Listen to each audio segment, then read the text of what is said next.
All right, welcome everyone who's watching this fantastic stream. Group 6 here. We get started for session 3, so it's exciting. Going through a quick recap based on what happened last session.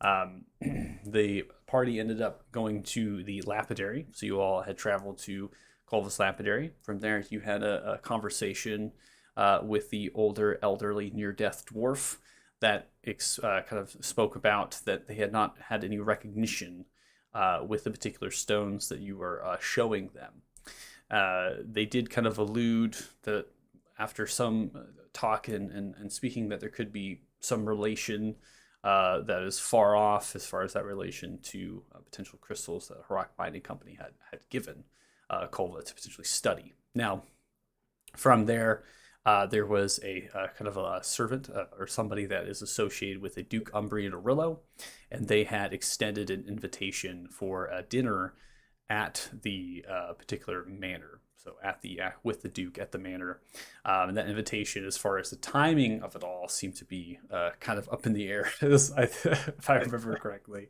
Before you all departed, was that you would kind of get there when you got there. um, and from there, you traveled to the Harak Mining Company field house and had a conversation with Pele Riza. Pele Riza, the head of the Harak Mining Company, very kind of interesting gnome, I should say. It's a good word, interesting. And in the actual field house, there was interesting rocks that were glowing with this green light. There was a wardrobe of some kind with arcane runes upon it. And Pele Riza, being the head of Harak Mining Company, explained to you all that there was a disturbance of something that had happened within the actual mine.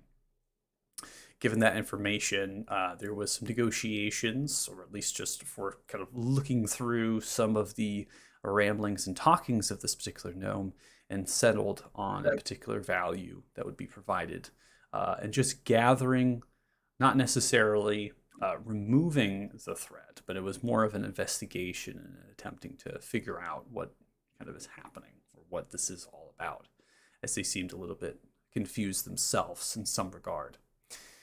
You all left the field house and then spoke with some individuals that had at least heard or had some kind of maybe affiliation and getting an understanding of what they were describing when this tunneling in happened. And from that information, it was successful skill checks. It seemed as though there were particular humanoid creatures that had done this.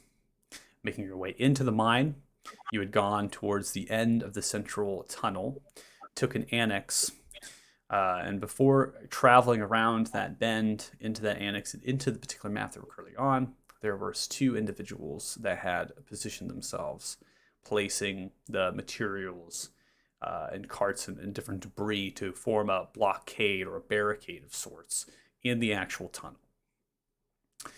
One piece of information that they said was that there were particular individuals that were not with them, if you recall. So they mentioned that there was two that had not.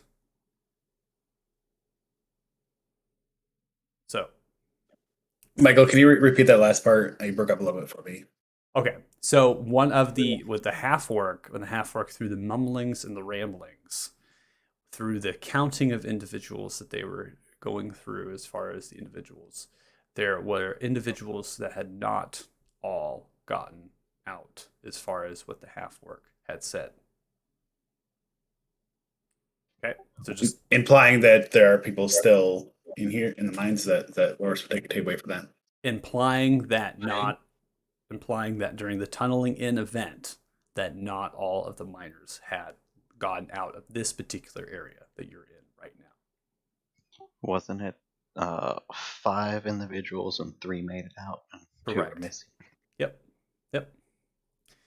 So that is the piece of information there. Now we've come to the fight. We had a fight with these creatures after the negotiations. Not even really negotiate. It was more of like a commanding talk by these creatures. And from there, one of which made a comment, which ensued the fighting, particularly at you, Regmore. So we're now going to get into it. One of these individuals, I believe, is at least two of them, I think, are currently alive, if I remember correctly. One of which I think is in an unconscious state. And another one has actually lowered the shield and the weapon, so they have kind of pulled themselves and surrendered in a way. So that's where we're going to go ahead and start. Go ahead and unpause it. Okay. Should we try to load the tied up Grey Dwarfs into a cart or something so we can get them out of here more easily? I'll put them both one on each shoulder. Okay, that works. While we're leaving, can I investigate to see if I see any sign of those two missing miners? So obviously, passively looking around, you don't see any bodies of miners at all in here. You're looking for tracks in particular. I think at this point, be a survival or investigation, and difficult with all the movement and shuffling that has happened, but it is possible still. Okay, so survival. It could be investigation or survival for this particular. Depends on I'm how gonna you're do tracking. investigation. I'm better at it. Apparently not by much. 13 through the massive amounts of boot prints and steps and the tunneling in effect with the clearing of dusting and other things. It's too difficult to trace if individuals, the two that have been suggested, where they've gone. It's too difficult to tell.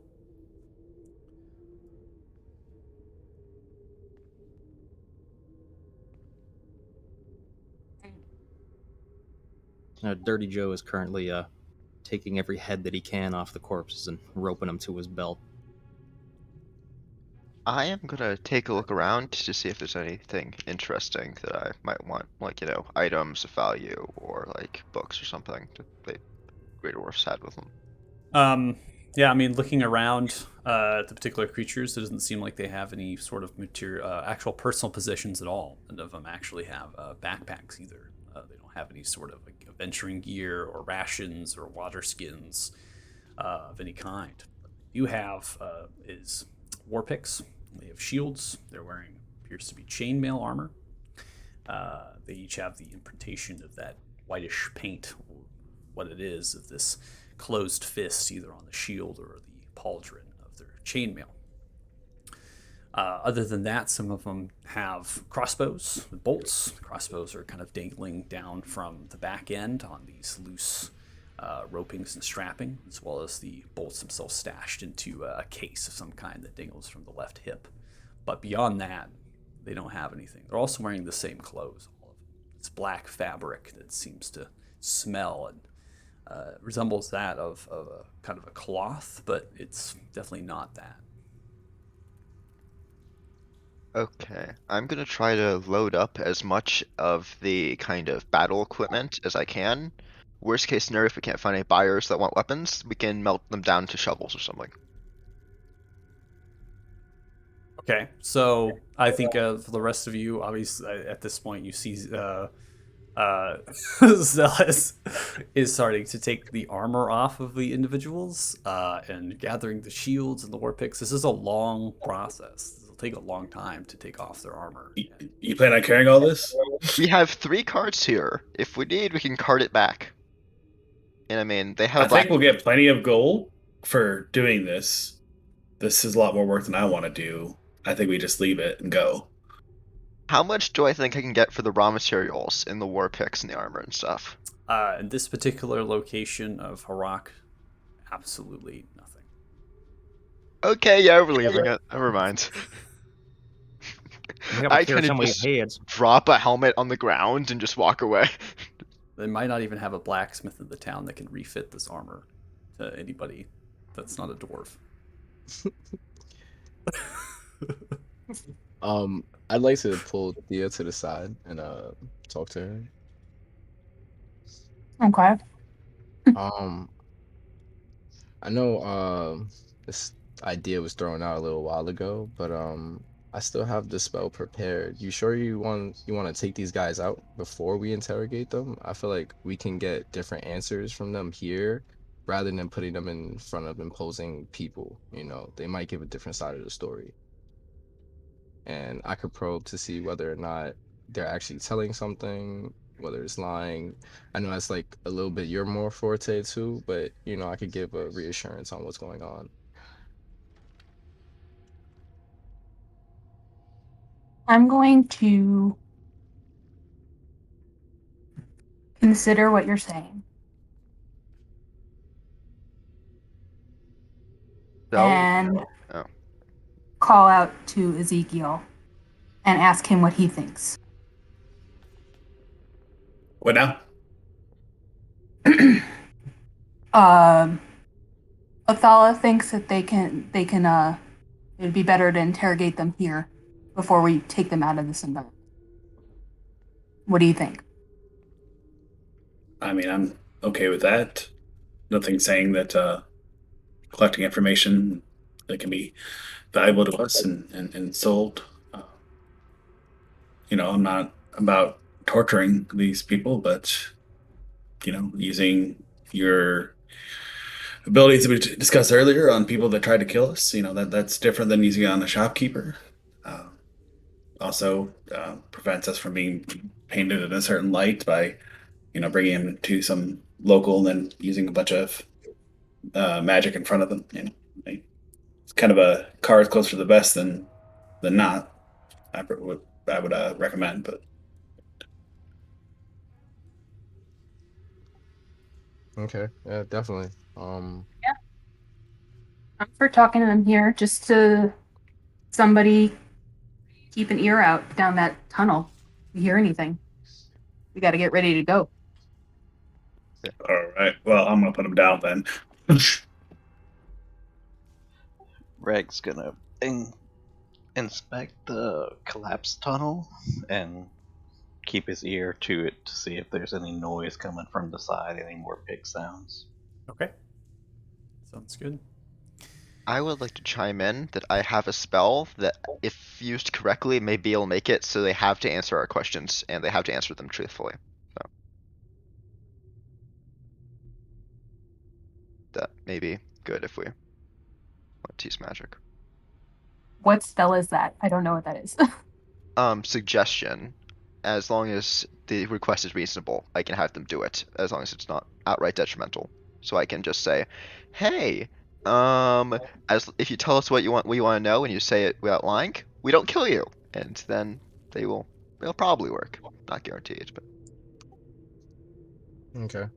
Well, while they're talking about this, I'm gonna sit down a little ritual, and I'm gonna ritual cast comprehend languages before this. Okay, so you ritualize comprehend languages. There is one currently that is conscious still, and is yet to be, I believe, gagged. I think they're still like watching and looking.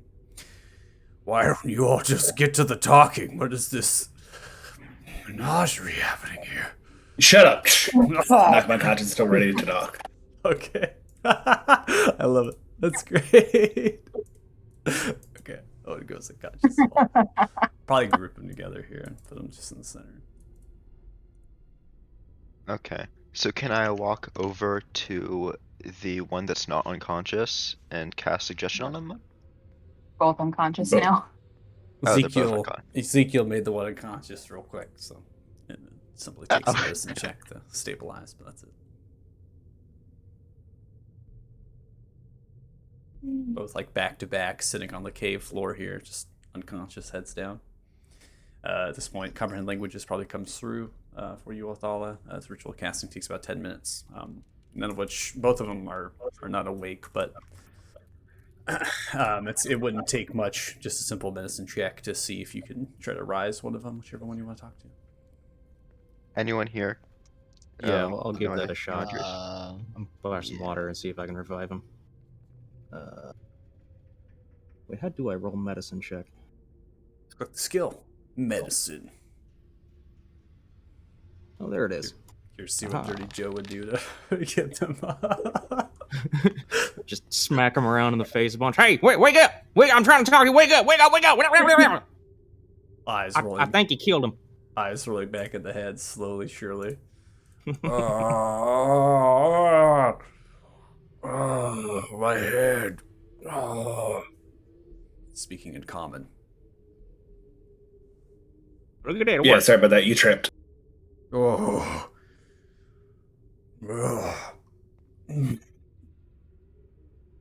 Okay.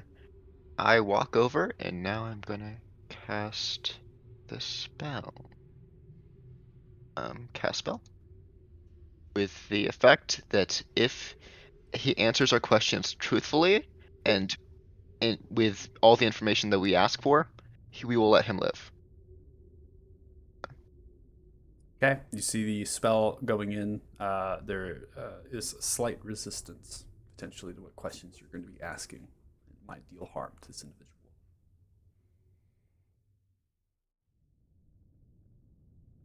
Does it seem like it's worked at least?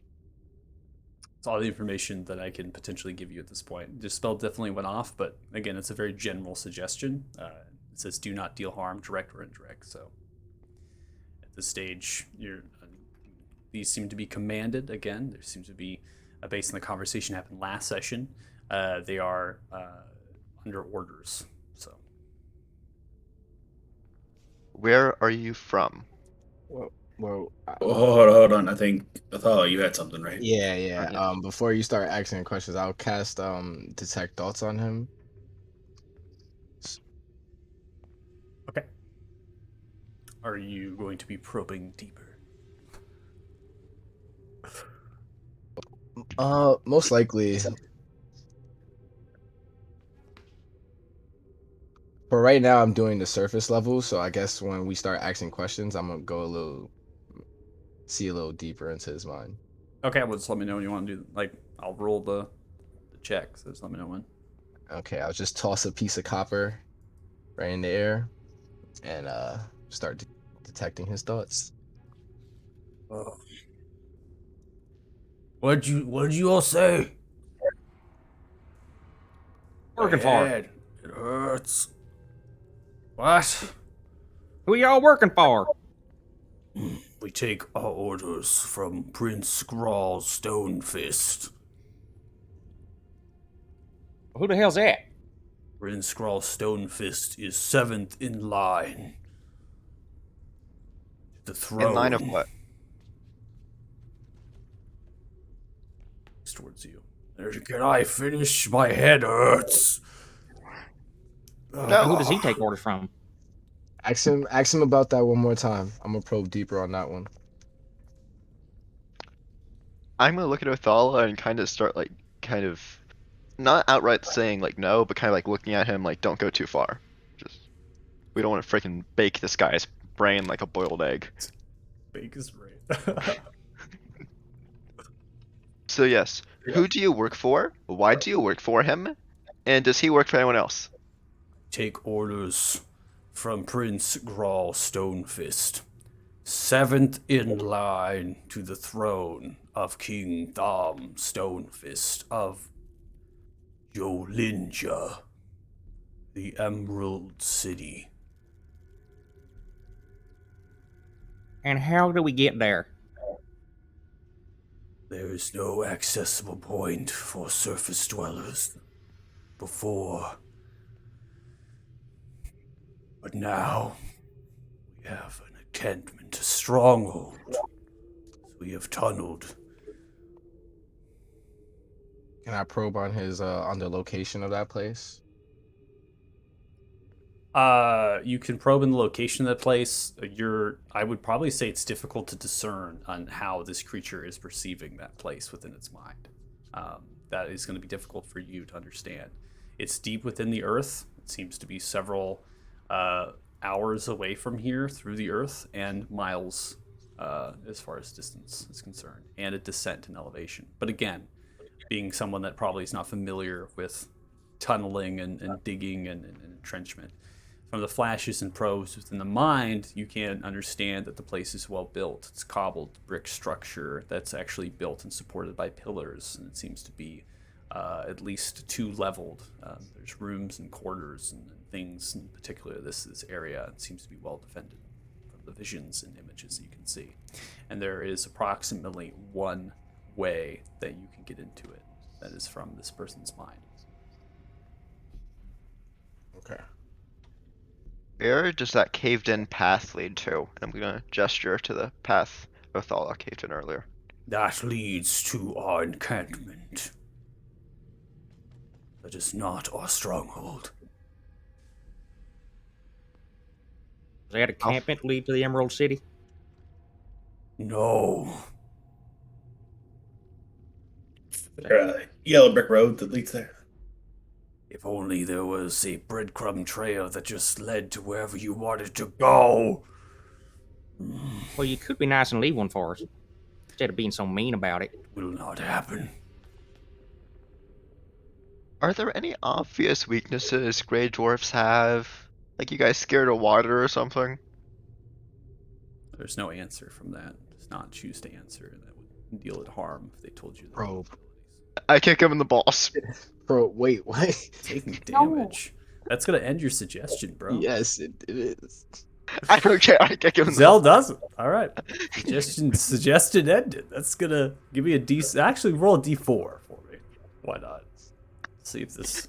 I don't want to kill him with this. It's just with this hurt. I can't tell you. He's almost dead. God damn it! I messed up. Oh, right in the nargles. God damn it! Hi. Comes from Snowy. I love it. Snowy flies in.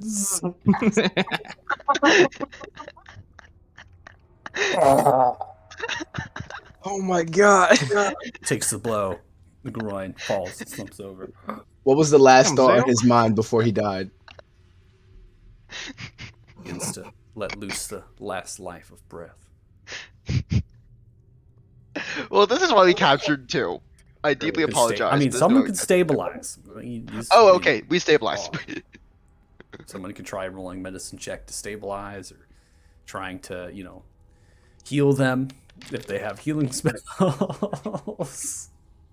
I'm going to try and stabilize as well. So, at this point, I'll go and go for your detect thoughts. There doesn't seem to be any inherent vulnerabilities that seems to come into mind through the thoughts of this particular creature. In fact, this creature seems to be believing that they have no vulnerabilities whatsoever.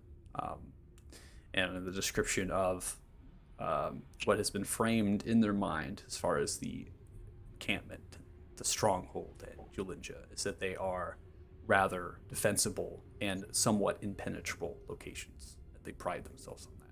That is what you're able to hear by the thoughts.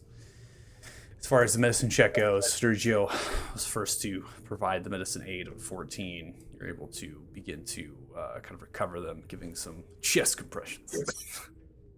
Pull through, buddy. We'll get more for you Trying the alive. best you can. They seem to go into an unconscious state. They're still alive at 1 hit point. They're unconscious currently. On the bright side, he'll probably be more cooperative once he wakes up. While they're doing that, I try to wake the other one up. Reg, Yeah, Redmore, what are you doing? while they're interrogating and busy with that, Reg's going to start trying to remove some of the smaller stones from the tunnel pass to get a better look down there. Oh, let's try to remove some of the smaller little stones to see through the cracks of the cave-in. Correct.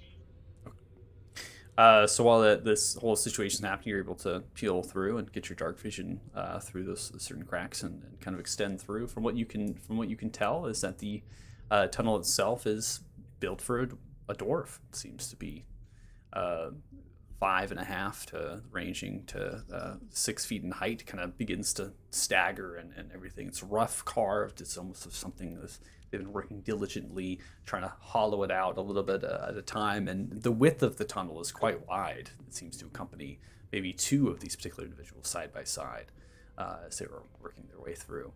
Your dark vision runs to a point, and then after that, darkness.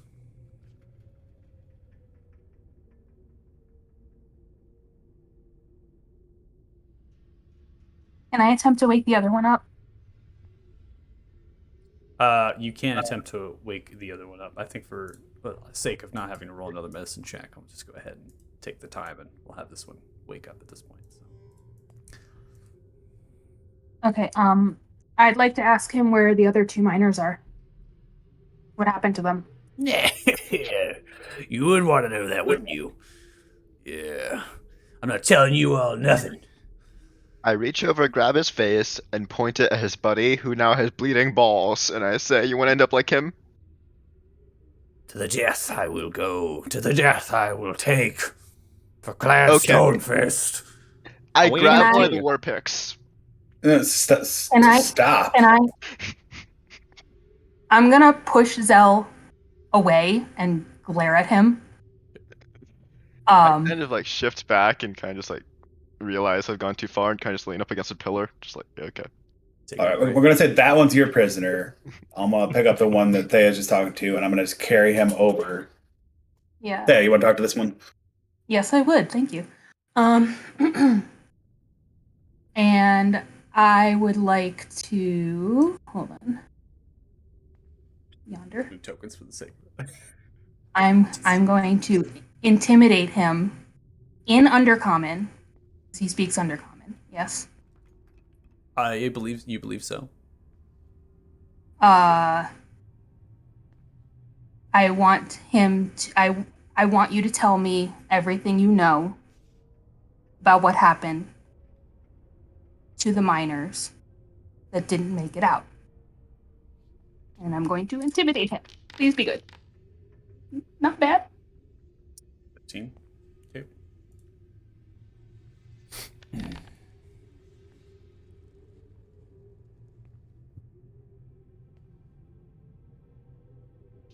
Looks at you. Spits down on your feet.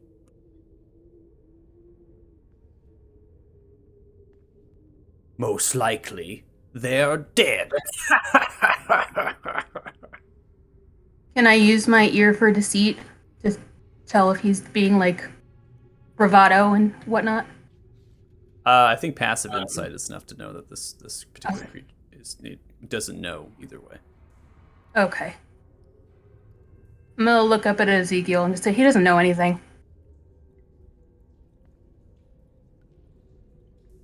Okay. And I'm walking away. Uh, Can I wake my prisoner back up? That one would think I'm going to tell her anything. Nothing. Won't say a word. I'd carry him a little bit further behind the cart and just like kind of go over to the party and like just like a give me 1 second kind of situation. I'd like to take him over. I don't know how to ping. You know how I'll to go ping. over here. I got you. Shift click, I think, or shift to hold it down or something. Sometimes it works. Yeah. There we go. Oh yeah, we moved. With my back to the party.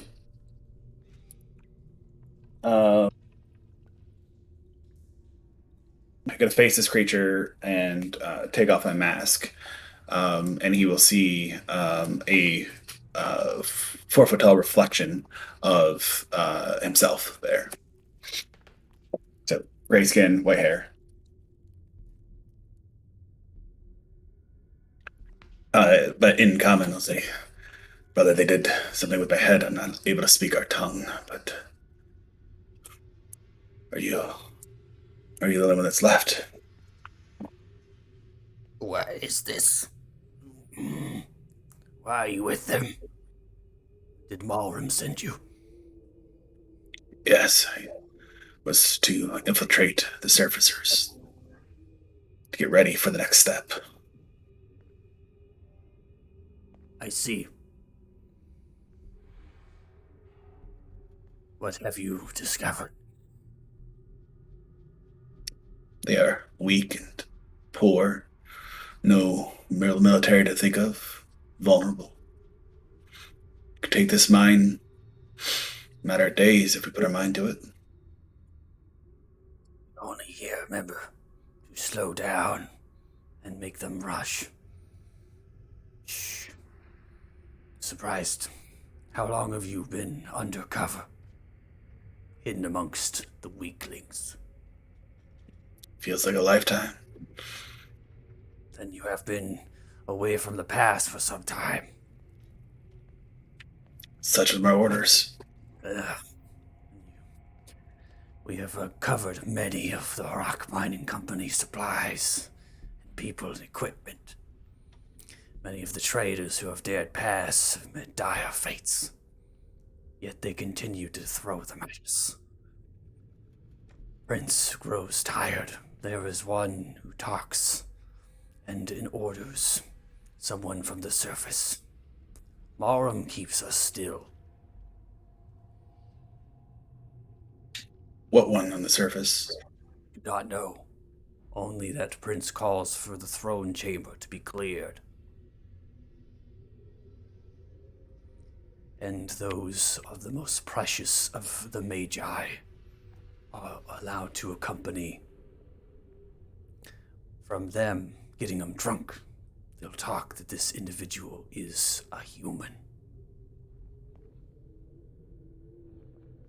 A human from the surface, huh? That is correct. But they are bound by oath. They will not go into more explicit details.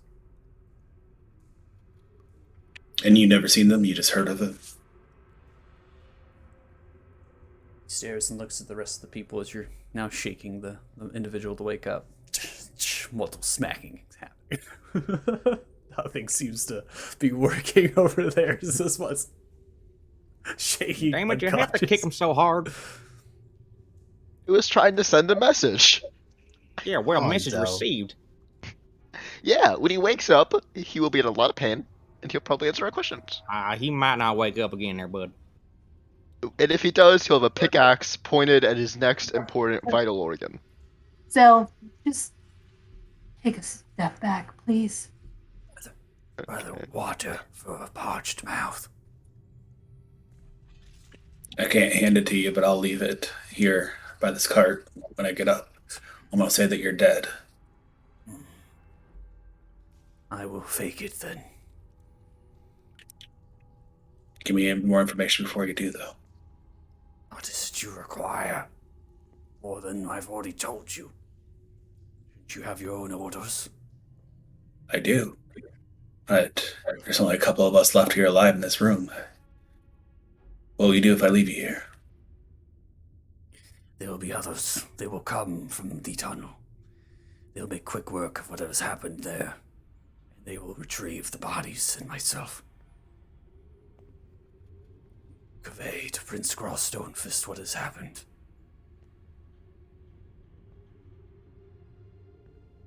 All right. And I'll reach down and just snuff out the life. Okay. Reach down here, kind of gargling and gag. As this particular Grey Dwarf, or Duergar, is no more. Put on the mask, revert to my normal size, and come back.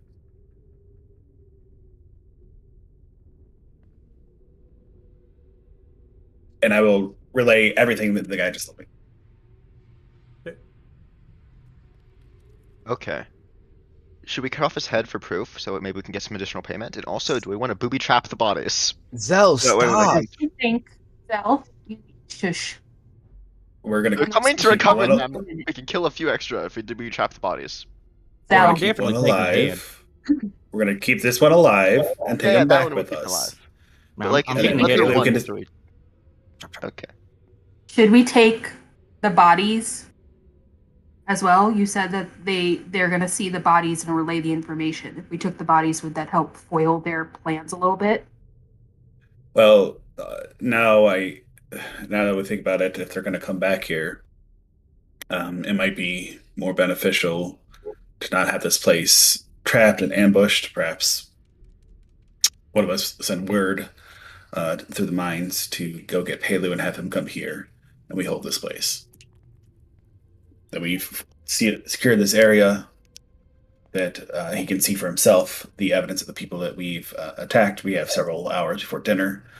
There's other workers, just around the corner. They can go and get Palu. And we keep this place fortified, secured. They don't get the bodies. They don't set up an ambush for us. We can see the tunnel right there. And we just hang out here for a couple hours until Palu could come here with his own people and start pulling out the bodies. Well, Oh, man, instead of we would- splitting up. We were paid to get information and maybe tow some heads back. I mean, we wasn't paid for guard duty. And I don't know about you guys, but that was kind of a tough fight. I don't really want to be around when they come back. That's not our problem yet, because they haven't paid us for it to be our problem yet. What if we had someone go Yes. negotiate? We could have him pay us for guarding it. So you want to So- split up? No. No, I had There's other- two I had a- miners that work. Yeah, Othello, go ahead. I had a better idea than doing that. We can write a letter, and I'll just send my familiar back the way we came to Peilu's residence, and he can drop off the letter stating this is where we are. Even to the miner that was there outside the tunnel on the outside, we can just send a letter to him, let them know that we're here waiting and we're holding this ground. None of us have to split up. I don't know that you have to write a letter. They're like 50 feet on the other side, right? Yeah. They're, Just call down. they're right around the corner at that. Yeah, There was two not guys that far were standing guard. away from Uh, you. I mean, you're within sound range to hear what was happening in this room. As far as traveling of the sound. Hey, you two out there, come in here! Are you yelling for them? Oh, that's awesome. So, Michael, quick question for you. Yeah. Is there a way to send private messages in Foundry? Are you attempting to send a private message to another player character or to me? To you. If you believe, Easiest way is probably through Discord, but yeah, I'm gonna say Discord is probably the easiest way because that's gonna be a much quicker means of getting it to me. I think you Alright. Copy you that. messaged me. You messaged me to ask, but yeah, my Discord's silenced because I got OBS running, so I'll look for it though.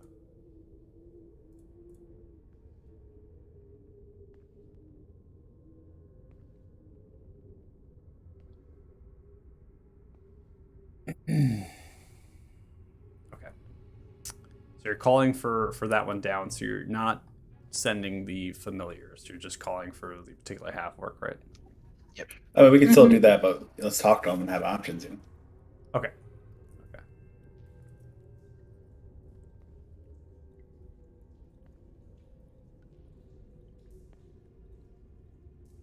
All right. So after a bit of time, roughly 2 to 3 minutes, you see kind of coming out this particular half work. Just kind of holding the bullseye lantern. The other individual's not with them, just kind of looking left and right and just quite scared, right? And it's now looking at all the bodies and just kind of teeters by and snakes through them a little bit, right? And kind of staying away from them, and it's a little bit shaking and. Oh, I heard all the commotion. What So that means you're already sent for help. Oh yes, I sent my friend to go figure out what something was going down. See if the guard or whoever from Harak was they were sent were coming, or at least just get Pelu.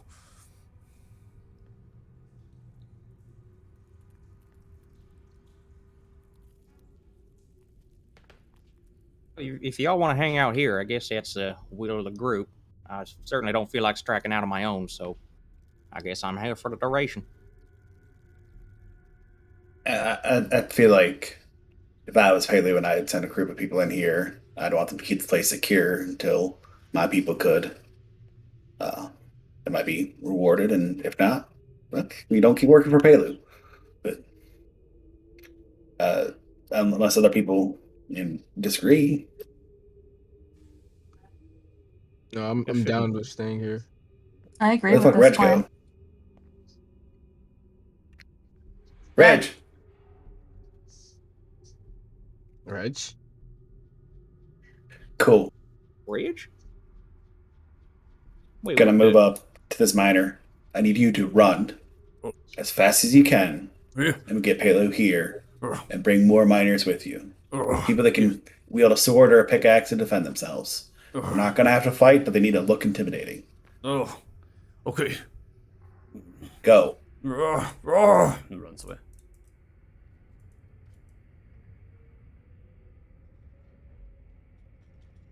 All right, so he was here a second ago, right? I'm not. sucking on some crazy fungal mushroom things, making my brain dance, do the jitterbug again? Yeah, I'd like to investigate this area to see if I see where he went. Yeah, I'll help if I can. I mean, you know where Regmore was standing. You know that Regmore was at the kind of cave-in, and from there you can see. I would say Regmore, your passage, right? So you can see the certain things that have been removed and the cracks in there, and stretching and looking at the imprintation of Regmore's boot prints are there, and then they're not. Are there any other prints around? Because I know he can turn into animals. For that, you'd have to do an investigation to see. Let me tell you. It's tough. With a 9, you don't see any. Is there a hole that leads into this tunnel? There's small cracks that have been kind of unveiled just for sightseeing. You mentioned that a tiny sized creature can get through them. Okay. Just yell into the hole. Reg!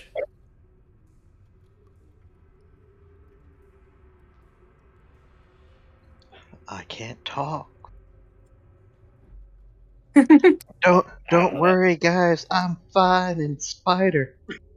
Yeah. We don't definitely know that. You're a holiday what now? What languages do spiders speak?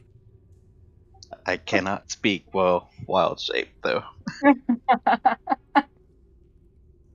But Reg is gonna continue to explore as far down until he comes across either being any more of the gray dwarfs or anything ahead to see about where these 2 miners disappeared or if this tunnel branches out further on.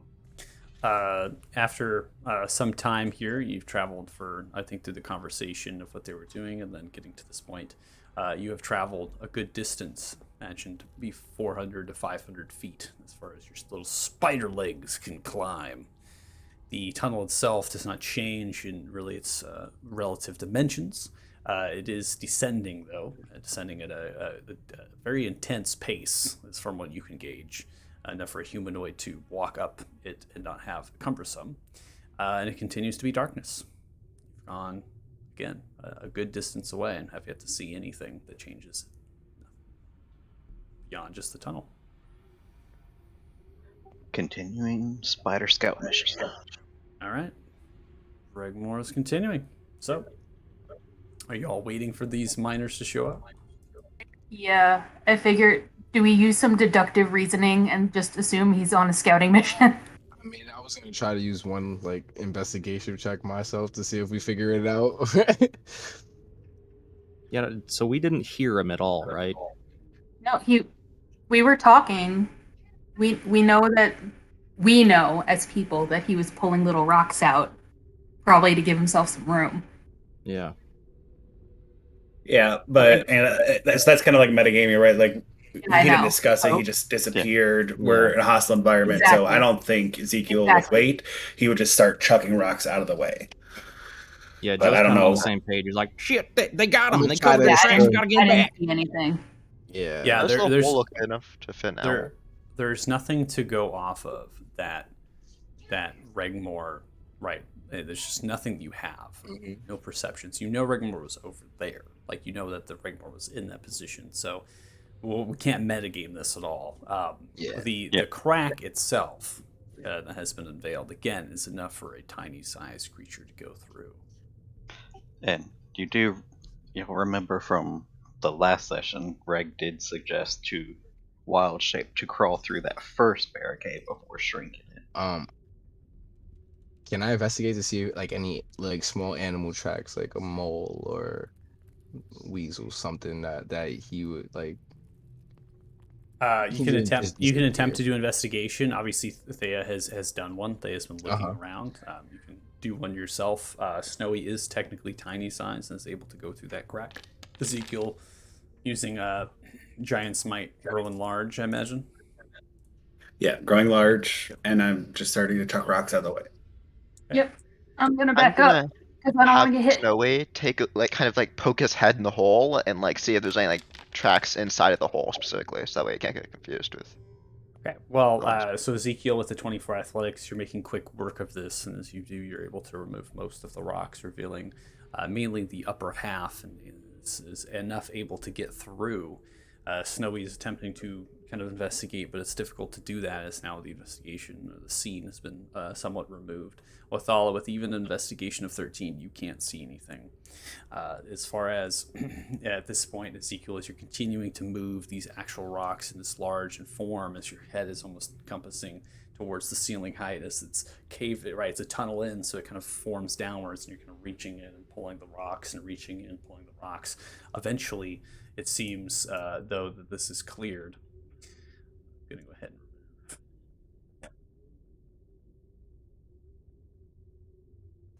Yeah, as soon as I see that it's clear, I'm going in. Okay. So, As far as Ezekiel is concerned, Reg had disappeared and isn't responding back to us, and we didn't have a plan about him going ahead. So I think he's been kidnapped. So okay, responding accordingly. Okay. So this is where I have to ask Rigmore, how far are you going? Until either I run across any signs of where that one Dragar ran down, if they have a base camp, or any signs of something else other than this tunnel that just descends down.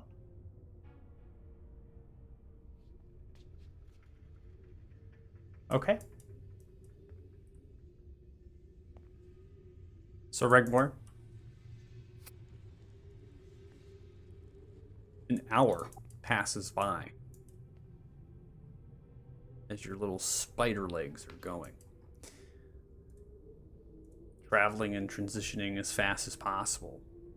It's at this point of an hour travel, and as far as movements and dashing and understanding how far a spider moves at a relative pace of 20 feet, at a certain point after this hour of travel, you are coming into kind of a space where the tunnel itself is beginning to broaden, and you have now light far in the distance, easily 100 to 200 feet away.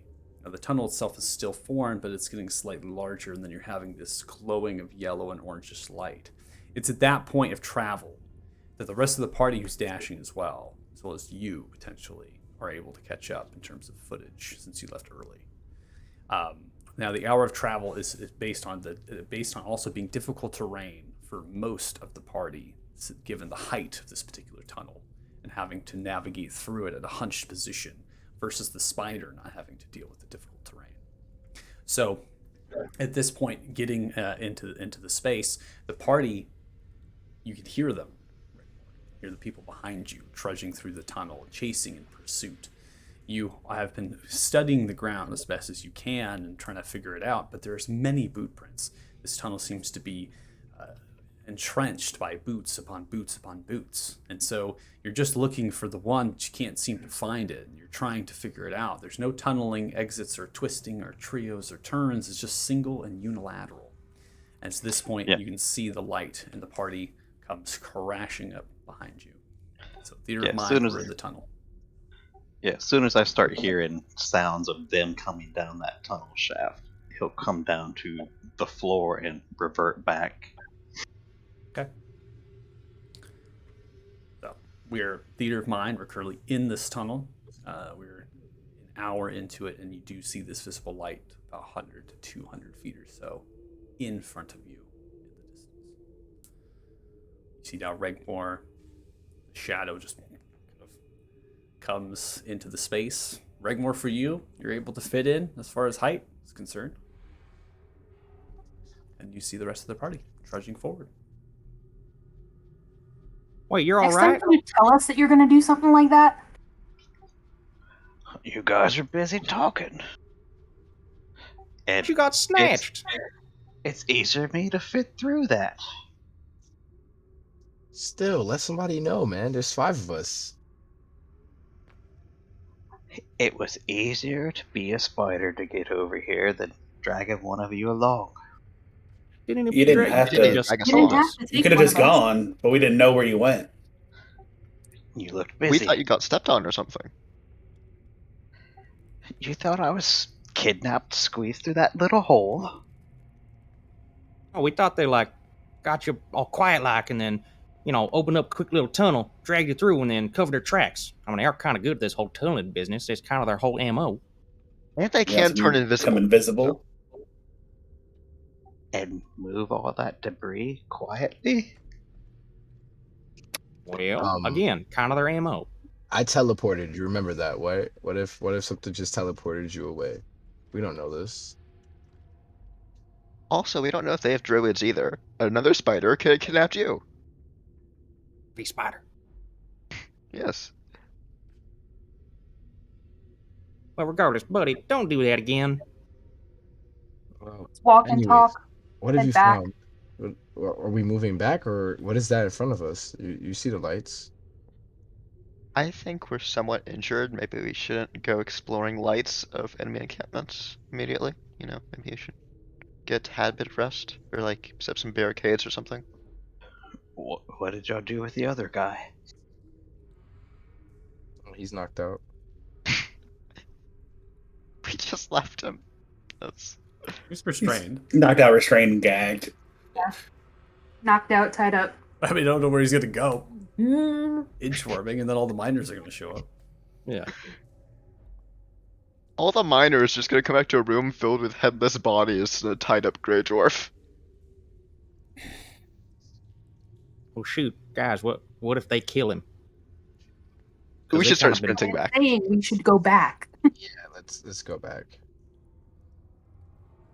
No one wants to see what's up ahead. Not yet. I want Can I reinforcements. send my familiar actually while we're walking? Okay. Before we walk, why don't you just send your familiar, and then we'll make a decision where we're going. Okay. Well, I'll just send it right now. I'll snap the monkey. Send heavy towards the light. Stealthily. All right, don't roll anything quite yet. You're getting pulled to a scene.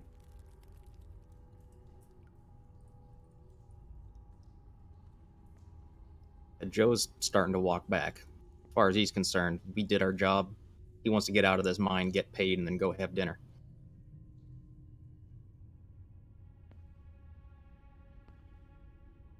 Y'all coming or what? Bella wants to see what the information that comes out of the familiar is first before he makes his decision. So, as your familiar flies forward, again, this is going to be information that your familiar is heavy is going to have to convey upon returning. Okay. So, based on what they're observing in front of them in this particular location, I'm going to do it in perspective of what heavy is doing, and then I'm going to basically state that they relay this information upon return. So as heavy is going this 100 and 200 feet, it seems as though the tunnel begins to open up quite wide and begins to outstretch in the cliff sides to the north and south. It outstretches and forms a large dome and stalagmite-filled cavern. To the north and south are lava flats bubbling and spitting magma, and different things are happening through these cracks of cooling and heating. Steam and light are prevalent throughout. It disappears into the darkness to the north, disappears to the darkness to the south. The dark vision is not good enough to be able to see that far, and there's no light enough from the actual activity there to provide. What it can see, and what is the most visible, is at the center of this particular cavern, a large outstretching of a land bridge of rock that seems as though it has survived the volcanic activity and stretches forward quite thin for 80 feet or so before opening up and becoming wider and wider and wider. Upon this plateau, if you will, sits two stone towers built from actual rocks that have been kind of shaped and chiseled enough to form these kind of positions of platforms to stand upon. They're only 12 feet tall, but enough to encompass a space that seems to block entry onto the plateau from your particular side. Upon the plateau are tents, this blackish canvas-like material. Again, it resembles cloth, but you're not sure at this point, Heavy's most likely flying around, doing the best they can. I need Heavy to please roll a stealth check.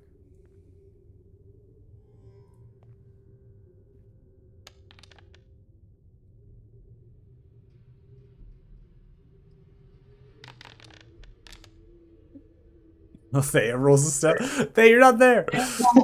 Like on my skills, I click something. I have Trying to do get it. out and it clicked stealth. I have to stealth. I have to do it. Where'd they I go? have to. They got her too.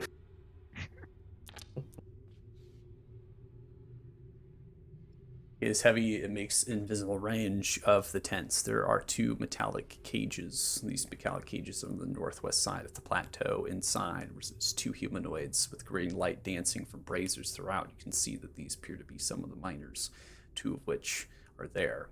You're not sure if there's more inside the cages as the shadows are creating an effect. A large tent sits at the center.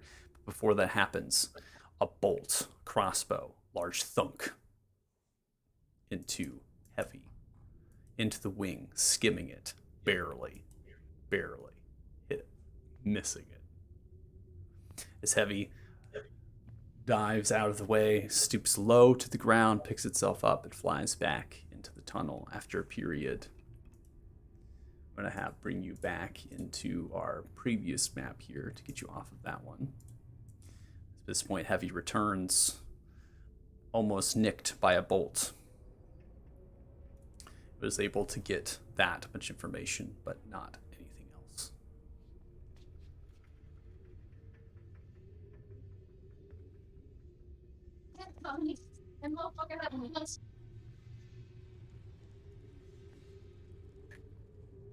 Yeah, are you with us? Yeah, sorry. What are you saying?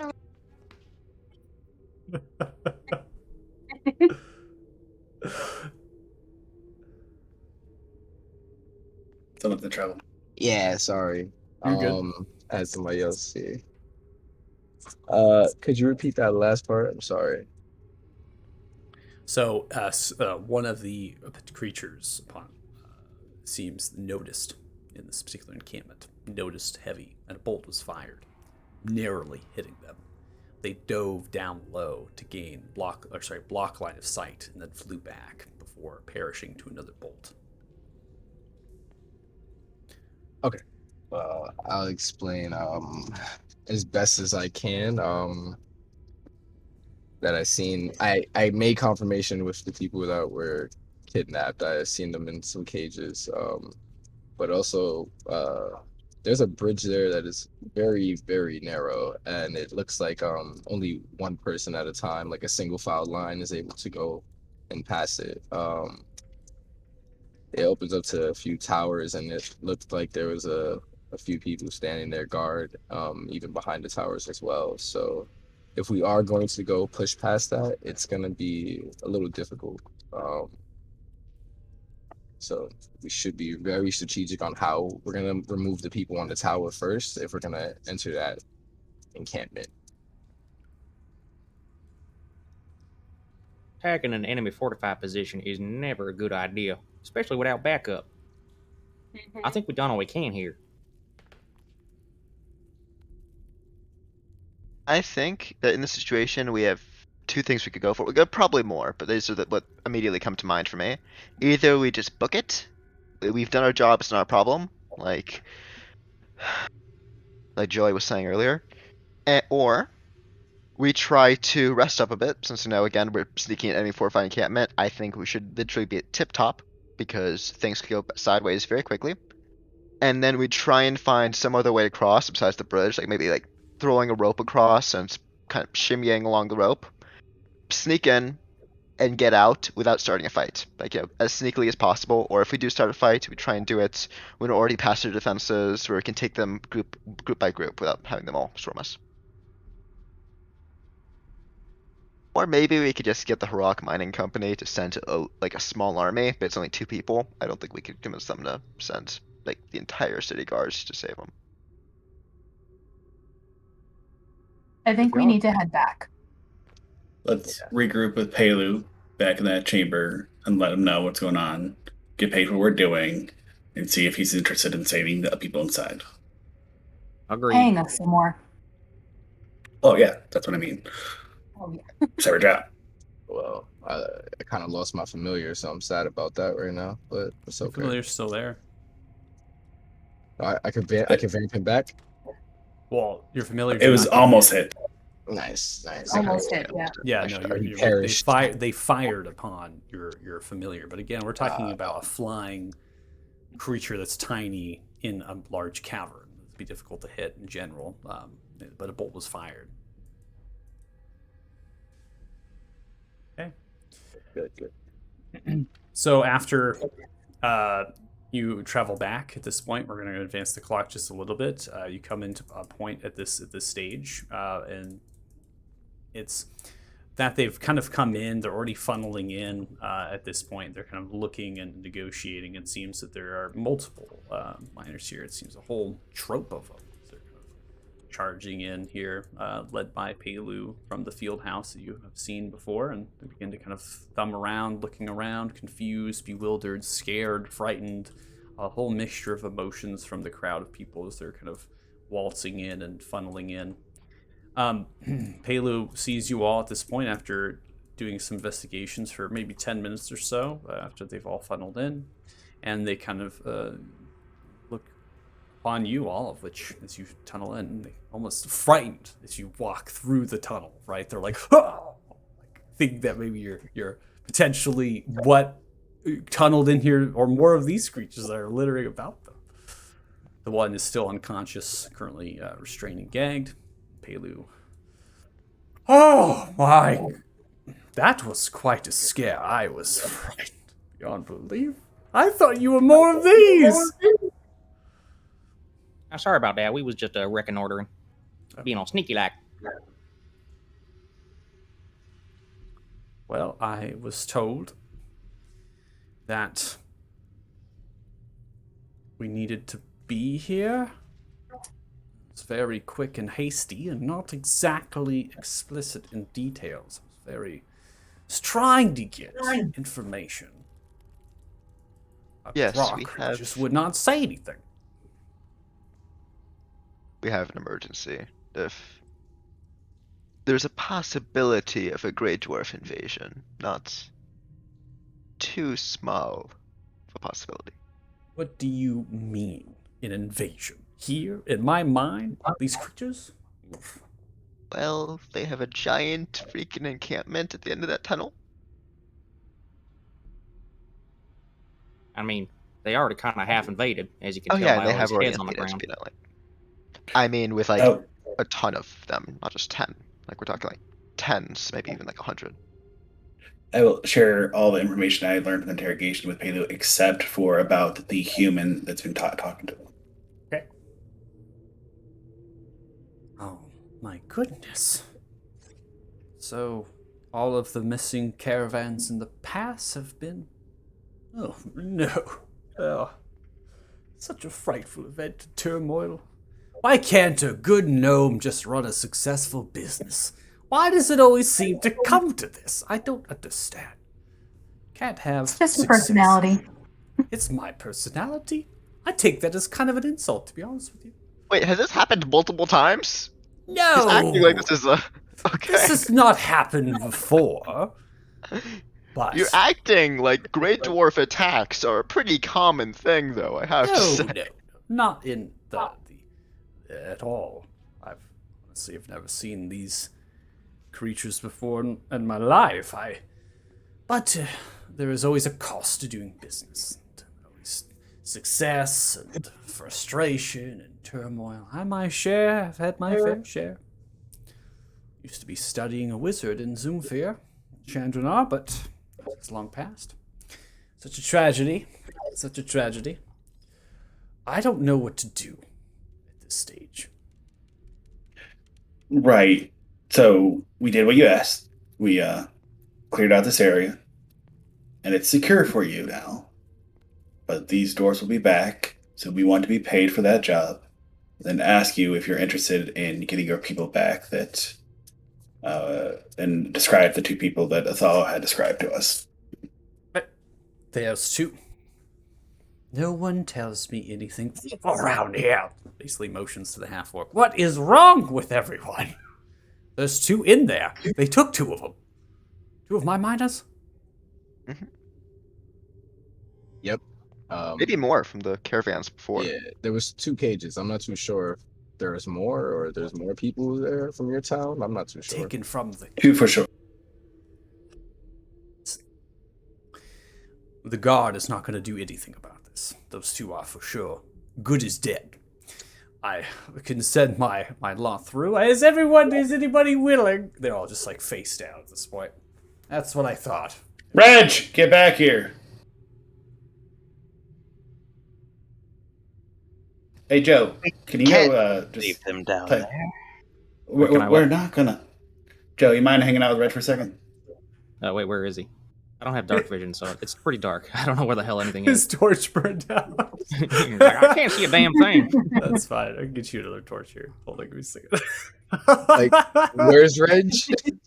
I can't, Like, where did he? can't see anything. In fact, some of Oh, there the you are. actual miners at this point are holding torches or lanterns. So. Reg, I hear you. We're just making sure that things are lined up.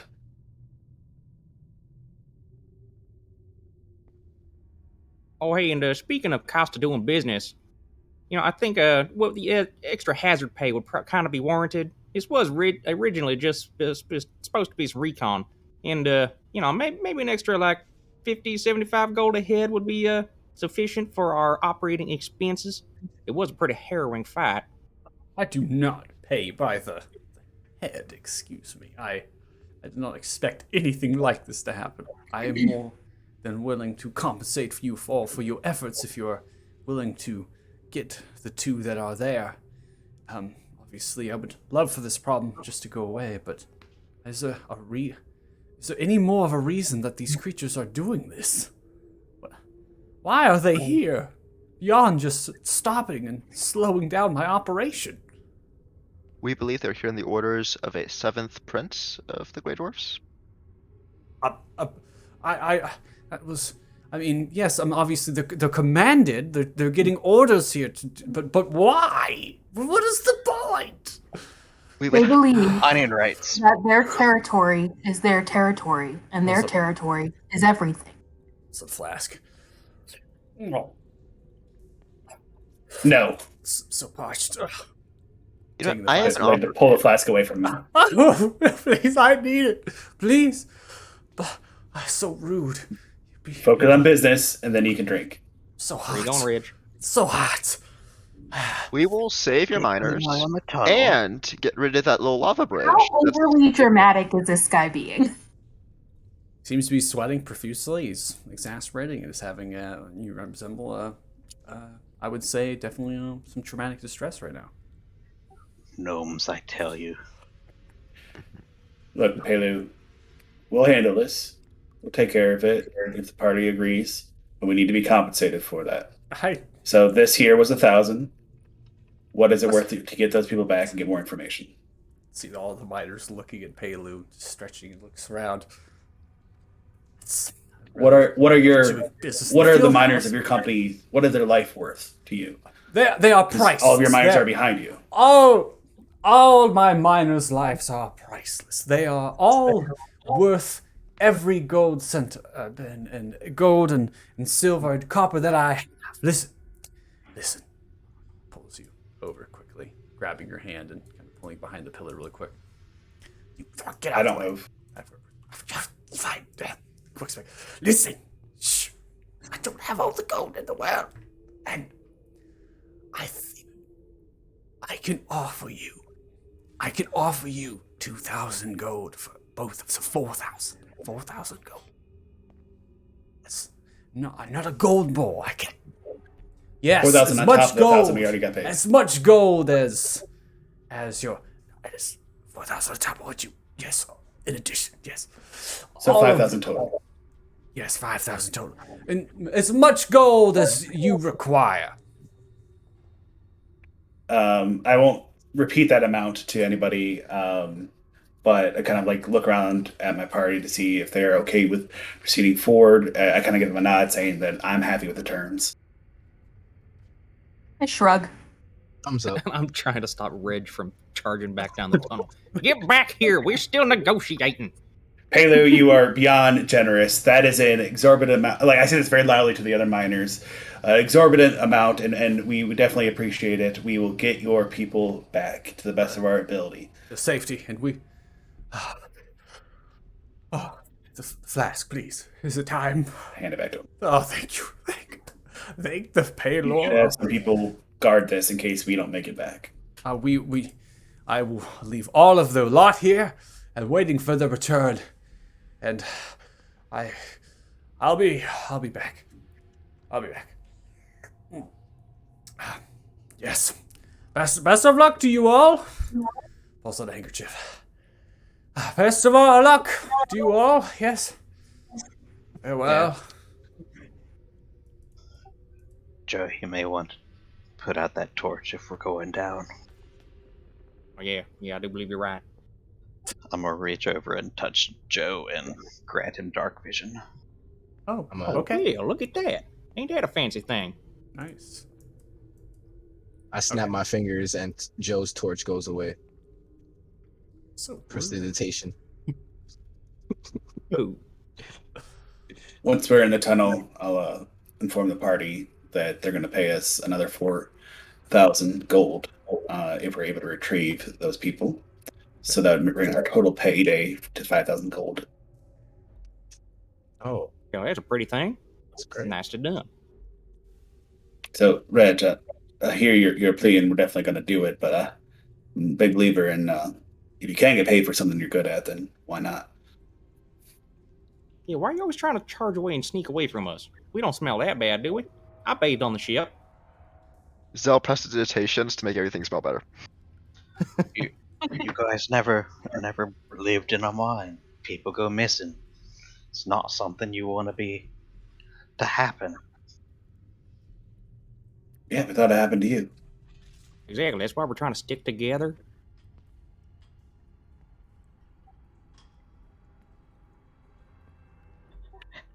And I wanted to see where they were going. You know, but you saw the one try to drag off Theo Yeah. over there.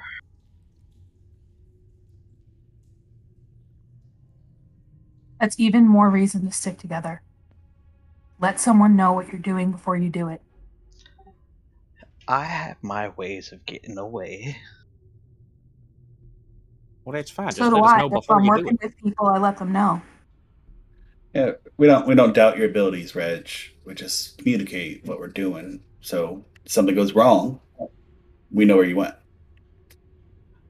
You guys look busy over there talking to the two fantastic, nightmarish tales. And it was easier for me to go see how far this went. I was not expecting it to go nearly as deep as it did. Well, that's just it. Life don't always conform to our expectations. So you gotta err on the side of caution, especially when there's an underground mine full of people trying to kill us. Let's just reconnoiter like all quiet together, make a plan of attack together, and not lose ourselves down here. Together. Together. So, you guys coming with me? Yeah, Oh yeah. of Yeah. course. Let's go. Although quickly, I'm gonna give like Ezekiel a little look that's kind of like a mixture of like happy and sad, because Zell is like super happy they're getting 4,000. That's a great amount, but he's also kind of sad because it's like, dang, I wanted to help in negotiations. Oh, sorry, kid. You can negotiate with the doors. He has The the great like doors. little spring in his step as he walks along. We're not really letting him negotiate with dwarves, right? No, Just don't have the No, heart to tell him. no, not at all. But we I will like wait till Zell's like looking the other way, and I'm like, Absolutely not. Got it. Zo does get to be the vanguard. Oh yeah. He goes in front. Othal, you see any dragons on there? Nah, we gotta get Zell in front. So So go to the front. That's awesome. Okay, well, after time traveled here, we go ahead and advance the time. While we were traveling, can I cast a spell on myself? Yeah. I just pull out a pearl, touch it to my chest, and cast this nice spell. Okay.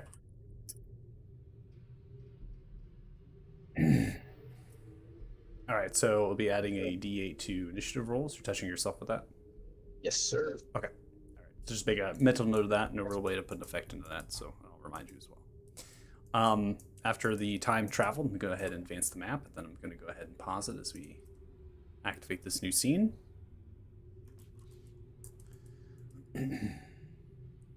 So upon getting to this point, just to come out into the range, you come into the edge of where the lighting is meeting. Okay, so the light upon you is not there, but in front of you it is. So you can have this shroud of darkness. It also is an exceptional range compared to the towers from potentially what dark vision these creatures might end up having. You're kind of outside of the field of view of what you could imagine, especially since in the tunnel itself it becomes shallow and then broad. You're kind of clinging to the shadows as you emerge. The cavern and dimension, it seems to have a ceiling height from what you can tell with the light and how it's dancing and moving, something that Heavy was not able to get as they were really trying to get as quick as possible, and then the bolt was sent to them, was that the ceiling height of this particular cavern is 310 feet. There's multiple different rock and stalagmite pillars that extend upwards from the lava flats and kind of connect, as well as the central plateau or this land bridge that runs through. Looking across, you notice that the land bridge seems to end as it runs and slams into the cavern wall, as it's formed this dome, and kind of from west to east as it runs down. It slams into there, and from there seems to be a crack or an opening in the actual stone on the other side of this. Stretching, looking north and south, darkness. Bits and pieces of light, and darkness. It seems to run for a great time. Steam, heat are eminent, and it's that dry kind of feeling of heat is really apparent in this space, some of which causes potentially you to sweat. The cliff sides on this particular land bridge are 200 feet. So 310 feet from the lava flat up to the ceiling, and you are 200 feet above that. So it's about 110 feet to the ceiling from your position. It's a massive structure, and it seems to be built geologically. This is a natural occurrence. It seems much like there is anything but the towers up ahead that you can see. So there's a 200-foot drop from this down to below? Correct.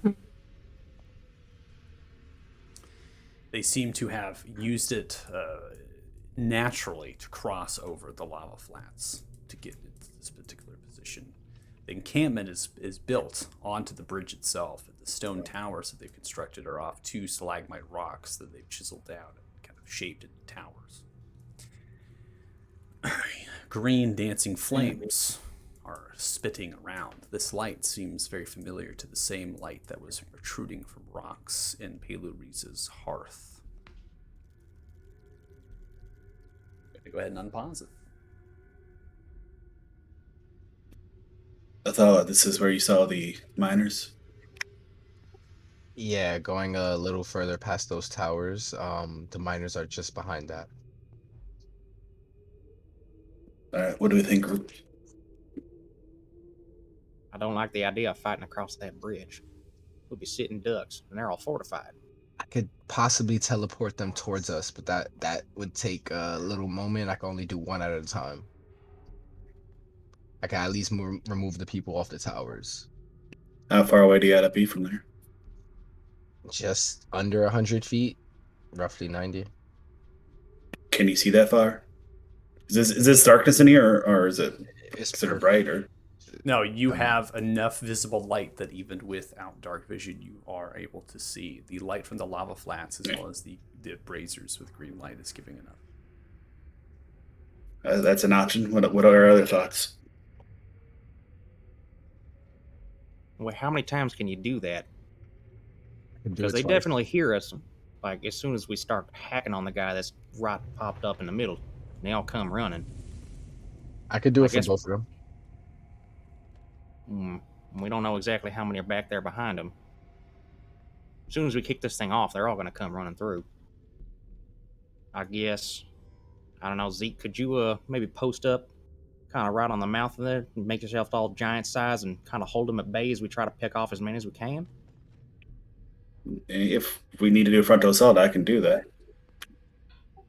I can. If I'd rather it's not funnel on this bridge. If Would it be? me and Zeke could rush through and try to break through that gate. I can shift into a bear to make it a little easier.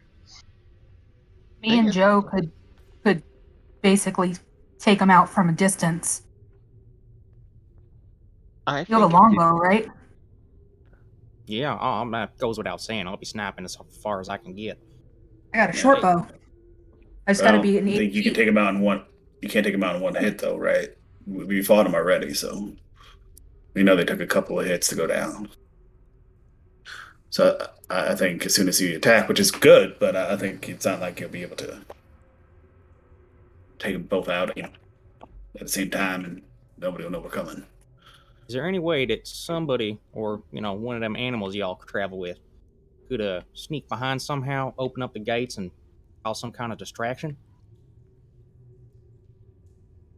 I don't know if that'd be possible since the gates, they can't really lift very much, so it might be difficult for the familiars.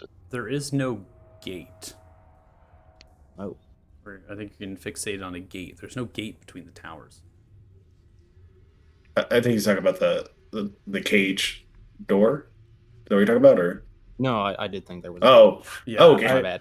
I figured you thought there was. That's why I was. We're talking about the towers and a gate. Yeah, there's the towers themselves are just these two rocks have been chiseled down to gain. They're like platforms more than they are a tower, right? And they're only 12 or so feet high, just to gain some extension up. There's no gate between them. From what I've seen, none of them have ranged weapons, so maybe it would be best to set up some cover, or maybe just block the bridge and just take shots at them, since they can only go one at a time.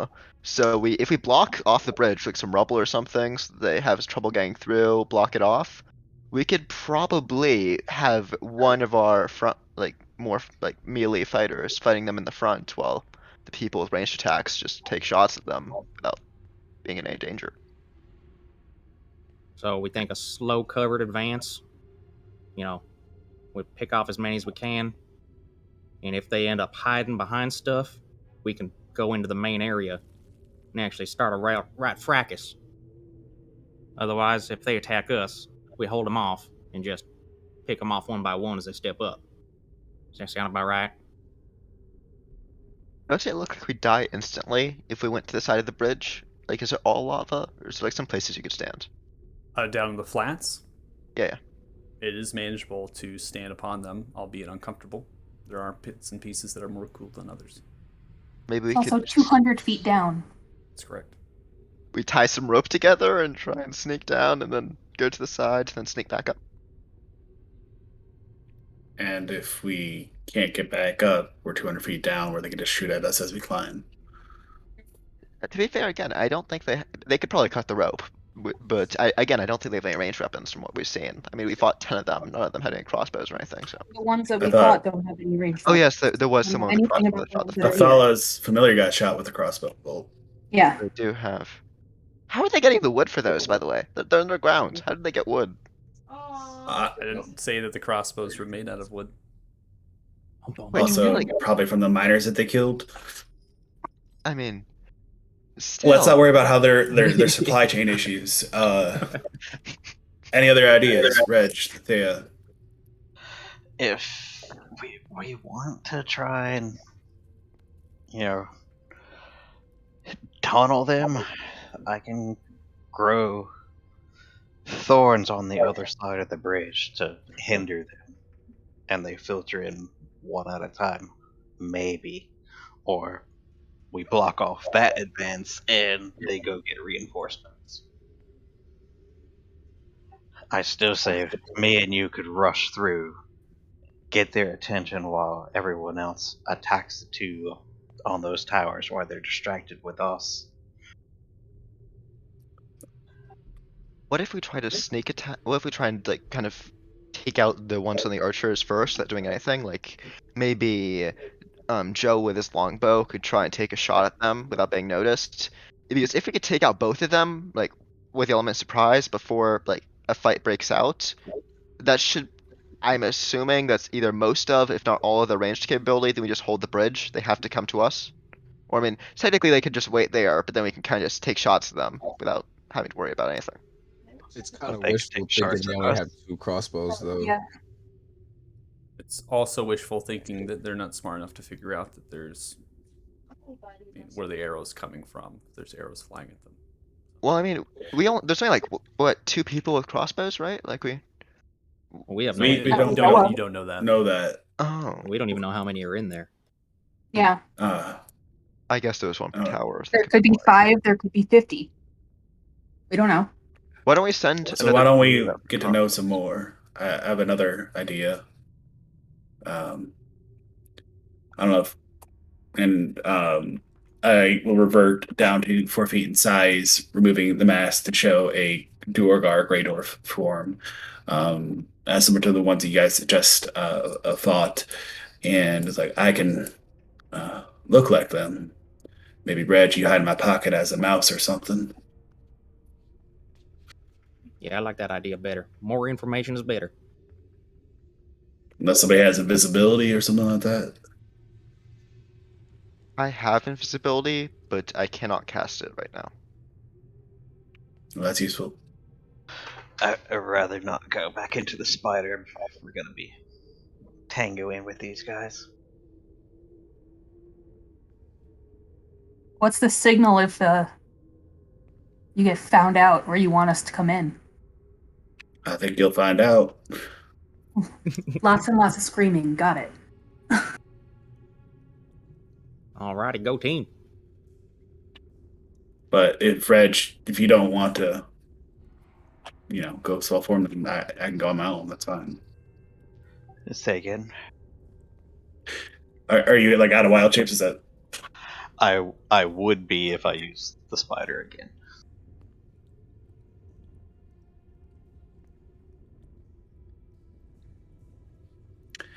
I'm happy to go scout it out, but can't promise what's gonna happen. So we could get more information, and I do have But a also- bad idea. no, okay, love it. Let's hear it. Tie me up. I'm doing snaps and smiling and pointing at Reg. Yeah, bringing home a prisoner.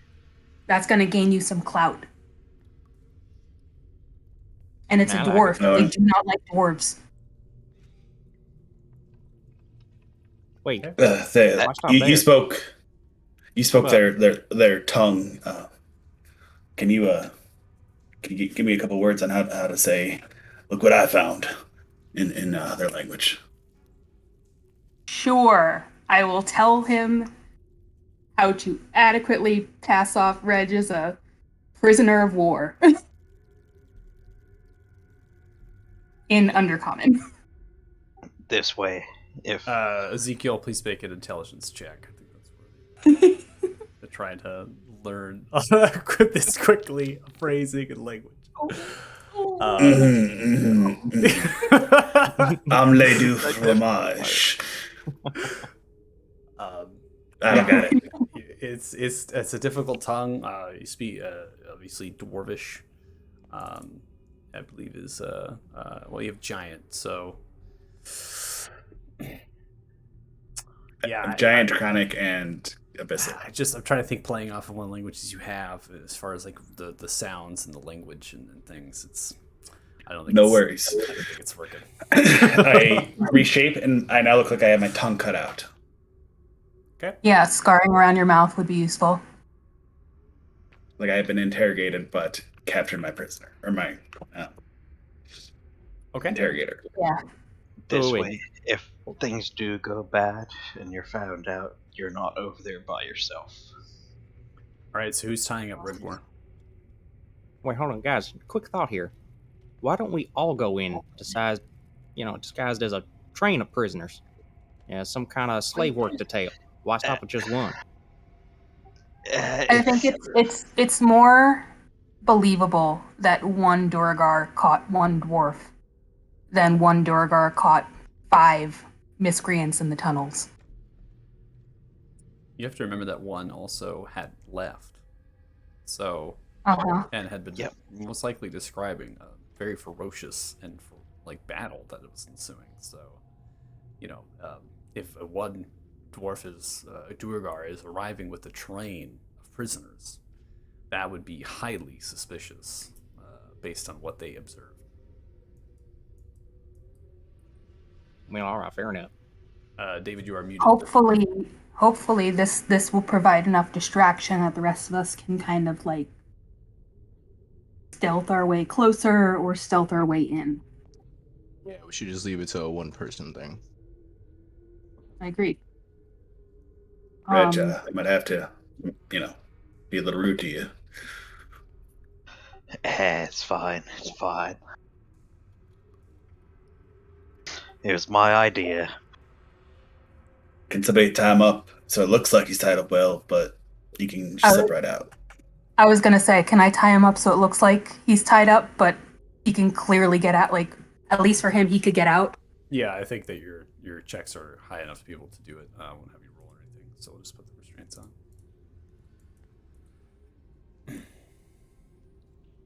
Okay. Anybody object? This is risky. Well, I'll better do It's that. full frontal risky, but assault. I feel like this plan has the best chance out of all the ones we've done. We got your Talked back. about. Can I try and make their clothes kind of dirty and make it look like they've been in a scuffle? Maybe it helps sell it a bit. Like, with prestidigitation to make their clothes a bit dirty and stuff. But Reg would be somewhat. Yeah, wouldn't they? Already? We were I in know, a but scuffle. like, really we were in a scuffle. Vince, great, but like, I'm talking like blood stains, like all over them, and like soot on the face, kind of thing. I mean, we were kind of close to dying anyway, right? I feel like we'd be covered in blood regardless. Yeah, I don't think that's even necessary. We already look like hell. Okay. Well, before they go, I'm gonna put my hand on Ezekiel's shoulder,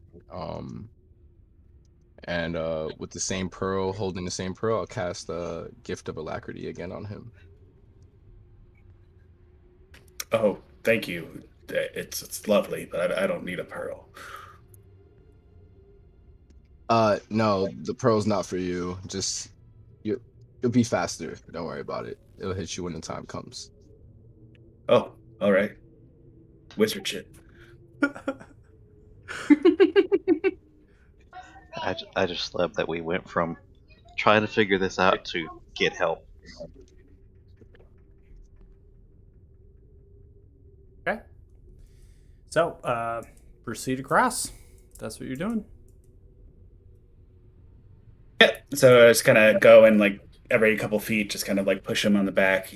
Keep gesturing to keep walking. Half tongue flailing.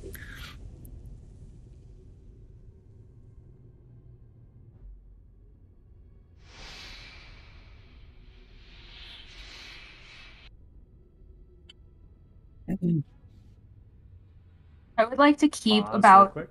Yep. 50 feet behind them and like stealth. There is enough dim light and no cover. That'll be incredibly difficult Okay. to do. I will go ahead and forewarn you there. There is no cover 50 feet behind them currently. Okay, never mind then. The two are immediately see you all kind of approaching, hesitant, crossbows raised, pointed up towards you. Begin to grunt and speak to you in Undercommon.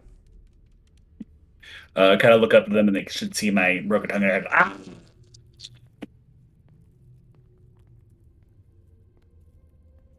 Shake head. Udira. Turn back, walking up the towers. You hear a name.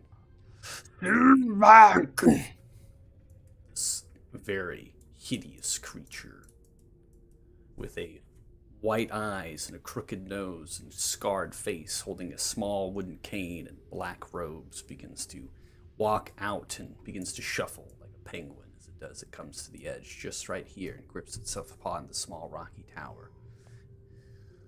As it does, it raises its hand out towards you, Ezekiel, and you feel there is a telepathic speaking happening as it reaches out towards Shit. Wow. You have survived. That is good. Yes, it was a tough fight, but I brought one of the surfacers below for some fun. Yes, we shall torture this one. I've heard dwarf tastes quite delicious. Come. We'll find out. Will deserve much rest. Here, let me. raises the hand and outstretches towards the tent, closes the eyes a little bit.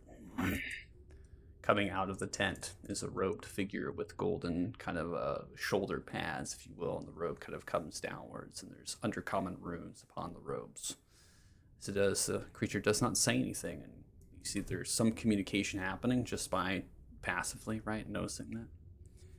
You're kind of off that. The other one begins to walk like a penguin, moving side to side as it is, reaches back towards you, kind of, Come, come. yes, be debriefed momentarily. As for your friend, good work capturing this one. Reaches the hand, you see one of the ones go wide-eyed, the whites form onto that one. You see it waltzes back over, moves towards the cage, reaches towards you, Ezekiel. Bring your friend and plop him in the cage.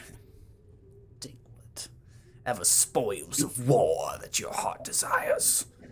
Prince Grawl will like to hear from you himself. Kind of go over and kind of push that other Duergar out of the way and put in Reg myself. Then I would like to mimic that I'm closing him in the cage, but not actually lock it. Okay, I will need a sleight of hand check then. I have advantage because of my rune, so that's alt, right? Yes, you can hold on ult.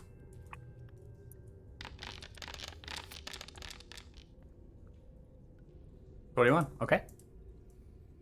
And you see as you shut the door, mimic the lock. It's not locked. It seems to be a kind of a padlock, if you will. A key kind of goes underneath it. Very simple lock, not much to it, and it just holds this latch that comes across this metallic and iron barred cell. And you see the two miners are kind of hunched down, both of which are human. Seem to be hit multiple marks across the body. There's wounds and lacerations and things that kind of cowers the cages open and shuffle back. They're also short, not for you, Regmore. You're able to walk into them currently.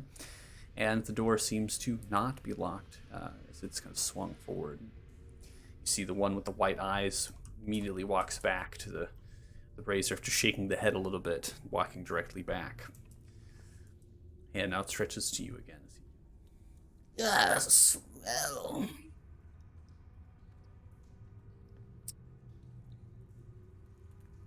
No spoils of war, then. What is your rewards, my dear soldier? If not for what accompanied the filthy dwarf.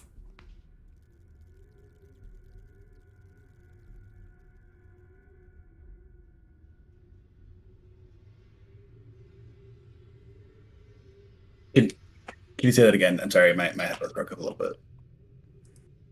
What is it that you require as a reward, my soldier, if not for what was on the filthy dwarf's person? Basically inquiring that you did not take anything from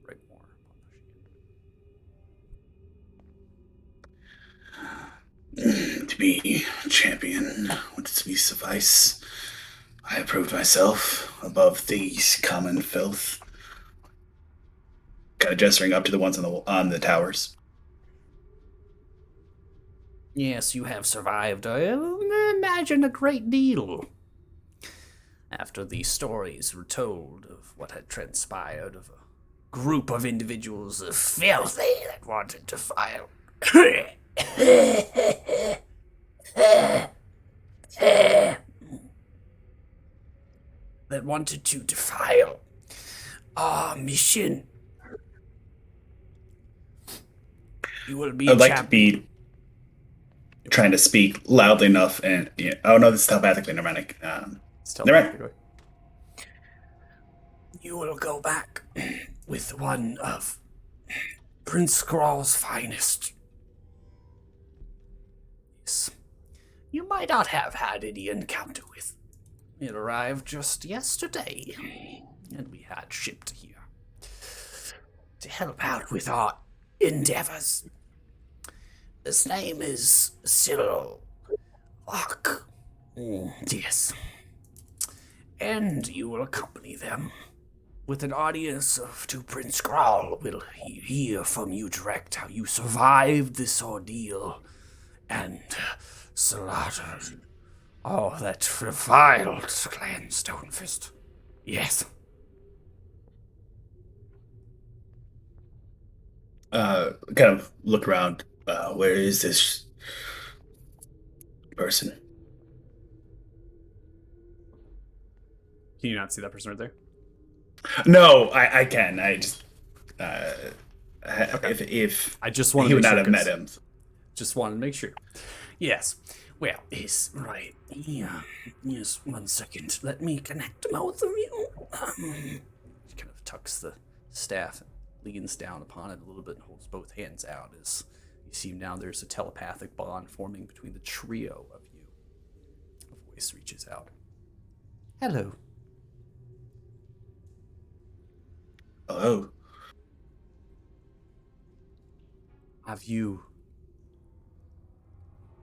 Seems a pity that you have lost your voice. My head remains. Such barbaric, these individuals. Removing tongues, we aren't nearly as vile as that. Tell me, who was it that attacked? Well, it was. Do you see that over there? Kind of like gesture over his shoulder off in this direction.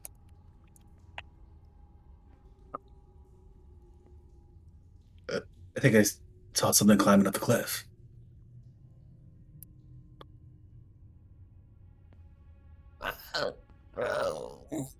It's holding up the hands as best as possible. What is it? The connection between you and this mage are broken, but the one between this potential rotten flesh creatures exists. You can just shuffle and move over. You notice as the mage at this point stops in its movement. The other one moves with you holding out the hand. What do you see? I don't see anything. Oh, there was something moving here, and now they're gone. Oh. At this point, I need you to roll deception. Which I also do have advantage on because my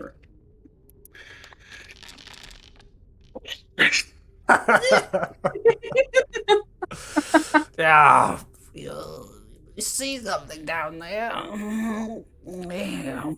Begins to look down. The mage does not approach, instead stops and stares, quarterstaff held in the right hand, outstretches, postures its back upright, nose up and towards the air. Okay. Hoping that my party's seen us like kind of go over and take advantage of any type of opportunity. But in the meantime, we'll step back and attempt to Spartan kick this creature off the cliff. Okay. I don't think we can see you Yeah, from we where see you are. How There's far like is- a Sure. You will probably see in some shadowy figure being thrown off a cliff. That will be as a telltale sign if that does indeed happen. That's the sign. From line of sight, based on the tower as well as the tents, Ezekiel, they cannot see you. Regmore still can. Yeah.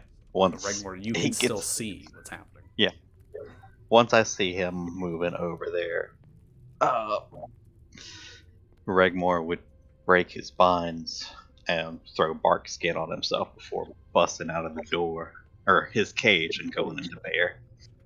Okay. So before we get to combat actions, okay, before we roll initiatives, we're at 5:55 p.m. PST, and it sounds like a pretty good time to take a break. Sounds like this is where we're going, so we're gonna get into it probably after a little bit here. So before we get to seeing what happens, this is Spartan kick happens to this old, scraggly, rotten Durgar that's holding a staff. It's resembling that a lot of a posture of a Yoda type character. We're gonna figure it out. We're gonna find out. So we'll take a break. We'll come back 10 minutes. So 6:05 p.m. PST. If you're watching the stream, thanks so much. Appreciate it. We'll be back. Nice. Cool.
I kind of just imagine them as like a really, really old dude. Like, Imagine them how you want. I don't think anybody's gonna be really asked. So, anyways, the stream is up. If you're watching, thanks so much. We really appreciate it. Back to the second half here, as we're about ready to get into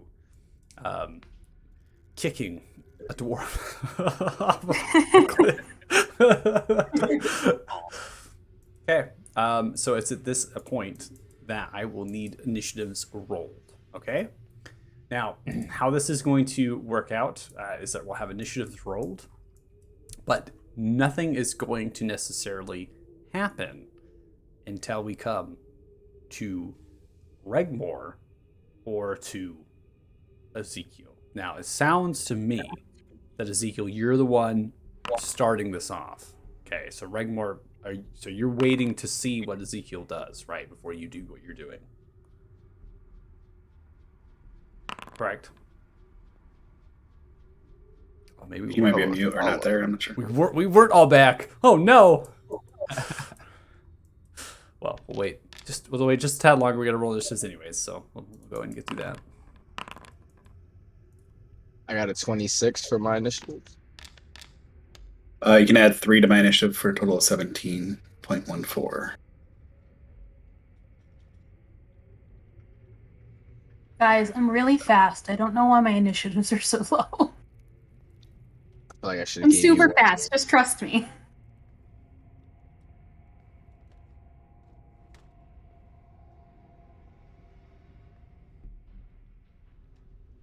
contrary to popular belief, my character is actually super smart and charismatic, but it just doesn't work that way. You're still a youngin', right? You're Yeah. kind of in over your head here. It's not Book sure what. smarts. Book smarts. Seriously, this might be a bit metagaming. Actually, no, I'm not gonna say. I'm not gonna say it, but he's got some pretty high charisma, which is really shocking compared to how he acts. It's just coming across as like teenage bravado. That's what it is. Just teen angst. That's it. Now I'm just imagining like my character in a fraternity, just like Doug goes to college. Zell goes to Y'all college. smell that? That's campaign Smells like 2. Campaign 2. Zell goes to college. Everything's got down. They'll drop you off on the wagon up at the gates of some wizarding school, and Ezekiel will grab you by the shoulders. And, son, you did good. Proud of you. He just joins the most nerdy, uptight fraternity ever, called like I don't know, like Mu Alpha, like Elf or something. Mu Alpha Elf. Yes. Dirty Joe, your crazy uncle, Yeah. tells you Give to have a good time, party it up. You'll have a He goes to jolly- all the parties on the dorm with Zell. Yeah, you let me in the back gates. We just sneak Rigmore in as like I don't know, like a cat or something, and he just hangs out. Hi guys. All right, you're back. What's up? Regmar, go ahead and roll your initiative, please.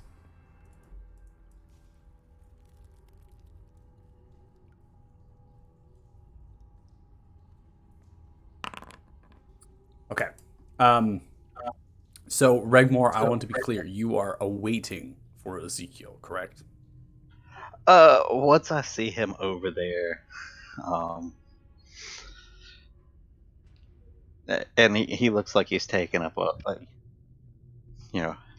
hostile posture, then yeah, Regmar's gonna bust out because then I can cause a distraction for him. Okay. So based on the initiative rolls, Ezekiel is going to go first. Let's see, it looks like. So Ezekiel is going to do this attempt, and then we will come to you and down onto the order. Now, as it's stated, right, it's going to be kind of a hodgepodge of what is going to happen. We're not sure, right? We got to make the rules occur. So Regmar, you will be doing that on your particular turn. And so we're going to start with Othala on top of the turn order here. But Othala, you don't have anything to go off of, right? So there's nothing you can do at this point. So you have nothing Yeah. line of sight. You're unsure. You just see kind of the shadows move, right? Often breaking line of sight, and how to go through that. So we're actually going to begin combat. So Athala, based on your information, there's not really any way that you can ready anything or do much. But based on what information you have, them moving off and breaking line of sight, would Othala do anything? That's my question. I just had one thing I would do while waiting. I would just snap my fingers, make a heavy appear on my shoulders, and just keep him ready next to me. And that's all I would do. Just waiting, watching. Okay, just want to make sure I'll get heavy out next to you. Okay, we're gonna end turn, not doing anything except sitting by a fire, and now we come to Ezekiel. Okay. So I will go ahead and bonus action Giant Smite. Okay. Put you in that space. Feel like that's. And then I will attempt to shove her off with a Spartan kick. All right. Well, it's Her, him, it. Going to give you advantage with the athletics for the surprise, but you should automatically.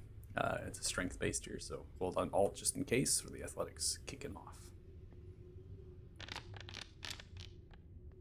Oh, they're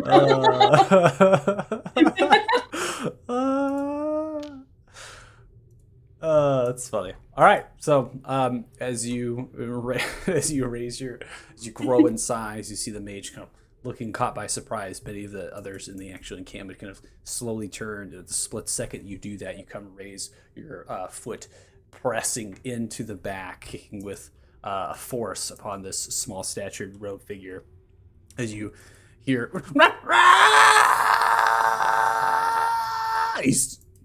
they're still falling. So we're in combat. So they're just free falling at this point. Everyone can see at this from the mouth of the entrance there. You can all see now a shadow falling down. You're unsure of who that shadow is, but you are sure that there is a large sized creature that actually is towering or matching the size of the towers. You have an idea at this point that there is something that just grew in size and now something is falling down. That is exactly what you are seeing. I will then move here and just shout out in common about putting on the mask. I come to feast on your souls. Okay. Metal. Then I'm going to action surge, and I will take the dodge action. Okay. Trying to get everybody's attention on me. Yeah, just calling out, getting the attention. Sounds good. All right, we're gonna end your turn there.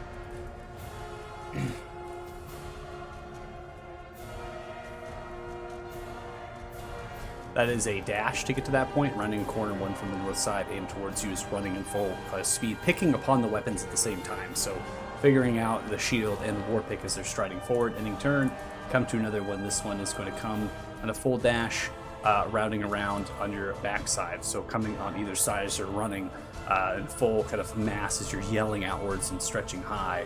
They're kind of yelling up into the air in Undercommon. Again, you're unable to understand the language, you don't speak it. You hear more yelling. Ah! It's still falling. It's 200 feet. Remember, we're in combat. 6 seconds. I'm not going to put elevation on it. There's no point. So we'll just continue the screaming. No, just make sure you keep screaming like that every round, because that's great for me. Yeah. Come to this one, up to you, Ezekiel. Swings a war pick. It's going to be a disadvantage from the dodge. 18 is going to hit you at disadvantage. It does approximately 8 points of piercing damage as it comes across one of your legs and the lower half of the knee, slicing through. Ends turn. 20. That is going to be a dash right there for that one. Ends turn. This one is going to be a dash. Ends turn. One from the tower is going to turn, rotate, look over in your direction, aiming the crossbow over to you. Disadvantage, a bolt is fired. That's going to be a 7, which misses and strikes into the canvas tent, aimed too high, and turn. Zell, you're up. Let me see, that's... How far could I get? Let's see this. I need to take a measuring tool. Okay. Zell is just gonna run up 30 feet. And he's gonna prep. Actually, no. He's gonna send the owl as farther ahead as he can. But he's just gonna move 30 feet. He's not gonna do anything else. Okay, let's get your owl on the board then. Yeah. Here you go. Okay. Since it was on his shoulder while he was moving, I'm gonna say that is that okay, and I can go another 60 feet. Yeah. Okay, so that's gonna move there. And kind of try and be sneaky about it as possible. I don't know if the owl was trying to. You can. You can always roll stealth from your owl if you want. Okay, great. Because otherwise I might be in a pickle.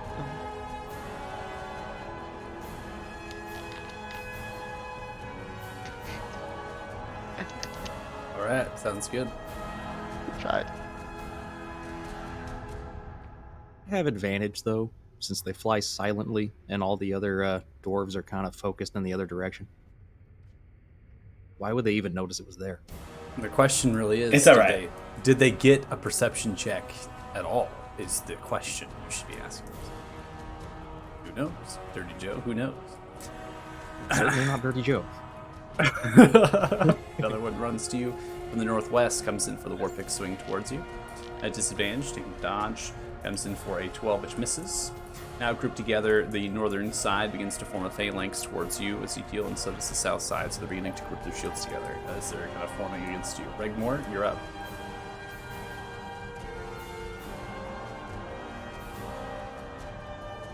Throwing on bark skin.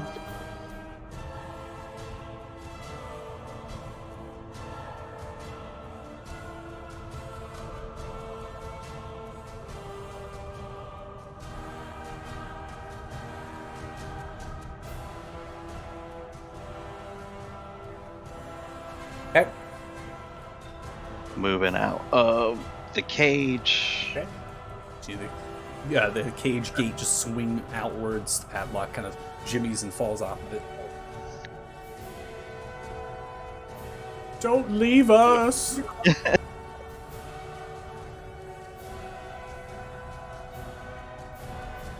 And bonus action to wild shape into a bear. Okay. Do you want me to do that for you, or you have it figured out? I got it. Okay.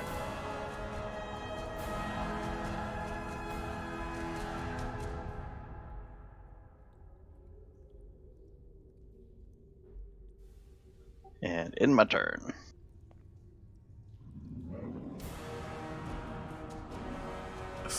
All right, well, coming and seeing a bear immediately shape right in front of them, and this one at this razor is going to immediately turn and look towards you, slightly rotating a little bit. This Ray grabs the shield quickly in the war pick and comes in for a swing.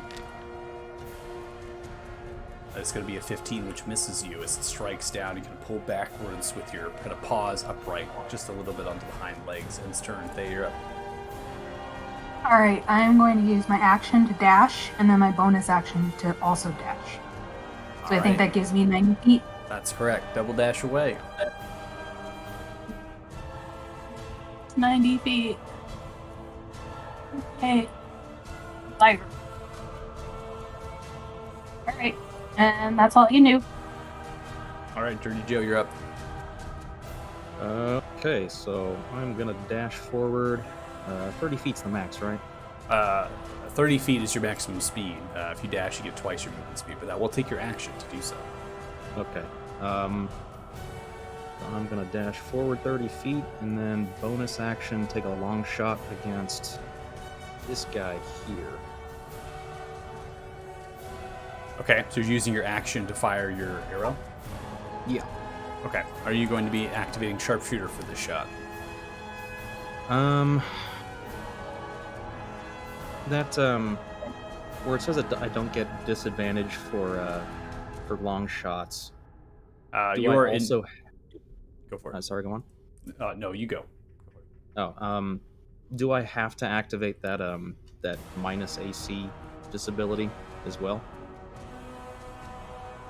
So, I believe what you're referring to is, are they in cover, right?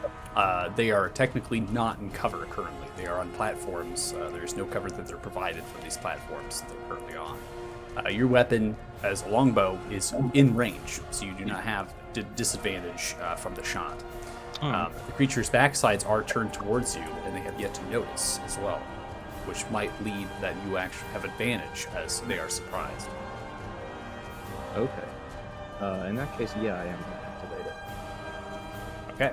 See if I So can go ahead switch and hold weapons down again. Alt for the advantage from the surprise and fire away.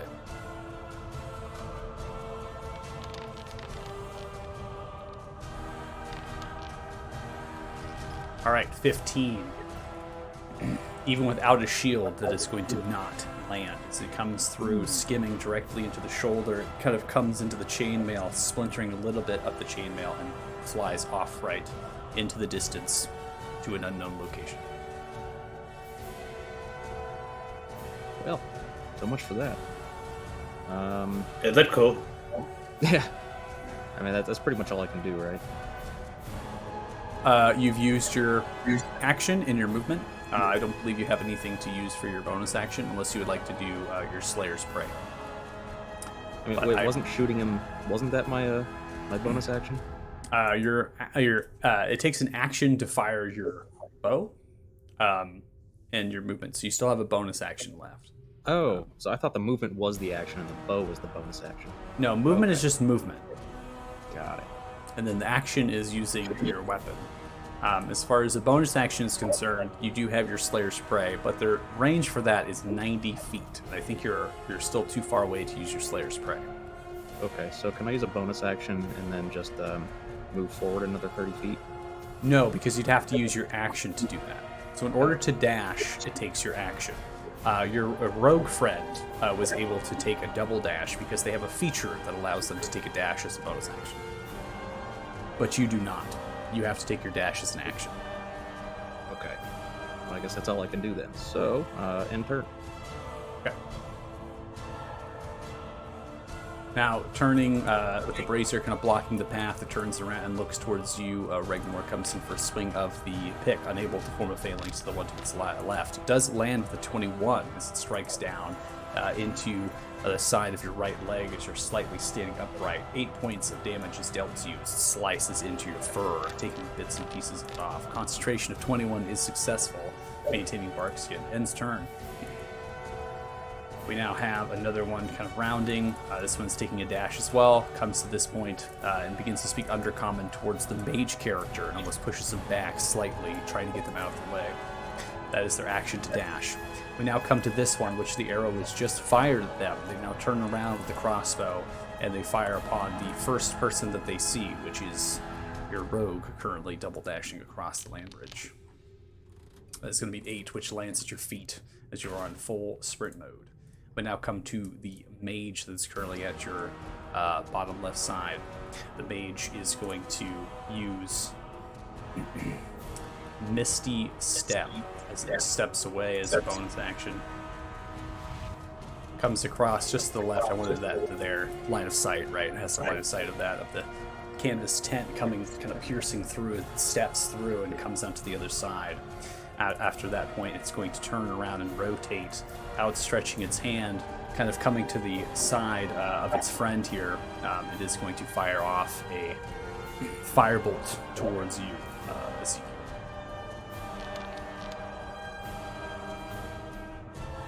That's awesome. It did a nat 1 for initiative, and it did nat 1 for its first attack. That's great. Nothing bad happens as it's a bad miss. Veers off, flying into the distance, continues to fly, and seems to disappear into the darkness. That's in the end of its turn. Now we Then come... its turn, I will use my reaction to invoke my Stone Ruin on it. Okay. It needs to make a Wisdom saving throw. It succeeds with a 17. Alright. With all it is your turn, top of round 2. Okay.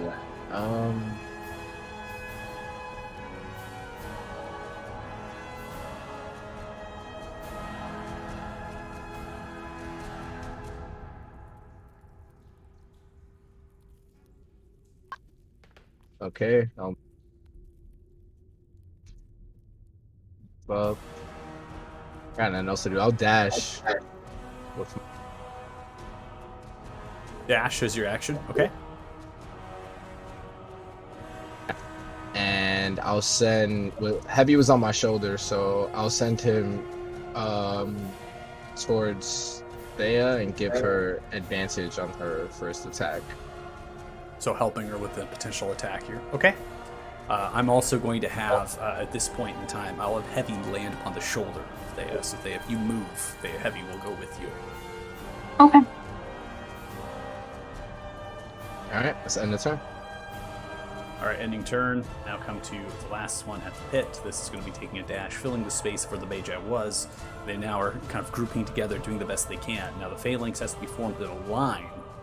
So they're grouping together in trios of 3. So this 3 here and this 3 here are forming the Phalanx against you, Ezekiel, currently, as they're holding the shields together, giving each other advantage. That's going to be the end of the turns. They took the dash to get to that point.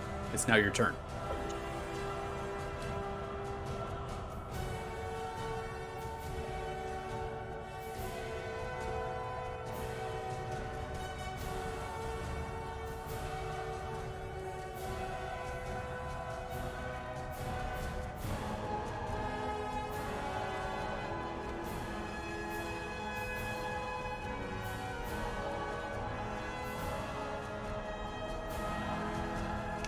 So this tent that's next to me, can you describe it a little Yeah, bit so more? the tent next to you has a apex of 8 feet in height and seems to be formed by different sorts of rods of a metallic nature that are able to pitch it upright.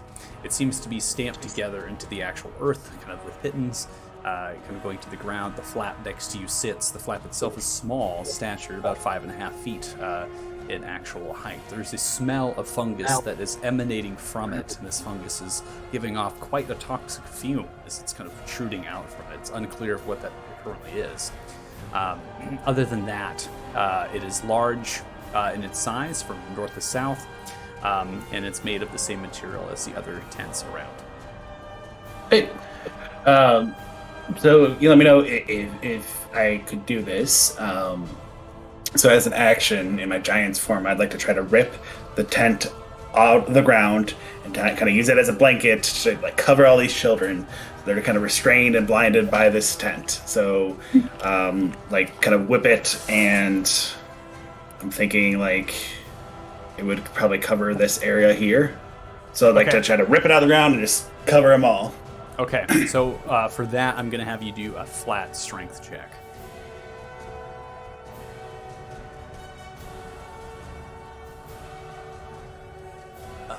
Which I believe you should have advantage on strength checks for your giant sword. I do.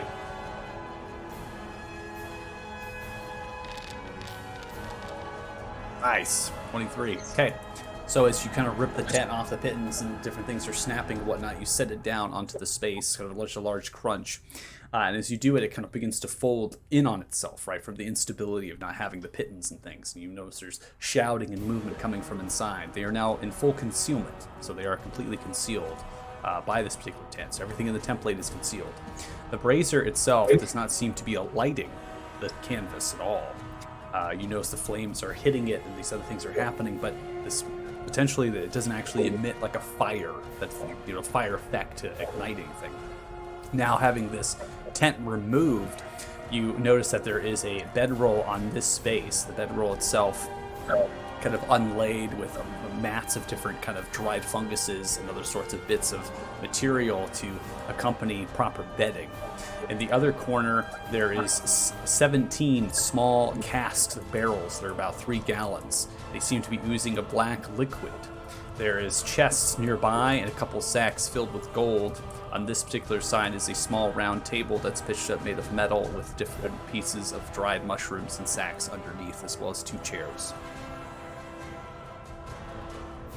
Okay. Great. And then I am just going to brace for impact by using my second wind. Okay.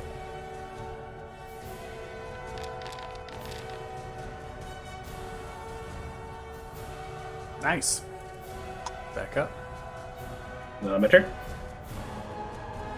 In turn, we now come to one of them that's concealed. They begin to push and shove and get their way out as best as possible. This one falls out of it and is prone as it tumbles out, taking its action to get out of the concealment. As it does, it pulls itself out of the canvas. You see it kind of fly and fall down upon the ground, so it's kind of crawling a little bit into its space. Ending turn. Now come to one that has a phalanx with the trio, is going to get advantage of the Warpick strike towards you. Comes across with a swing. 21 is going to hit you. That does 4 points of piercing damage as it comes across, aimed towards your leg. An up-down strike comes and scrapes against it. Ending turn. Ending turn. Never gets old.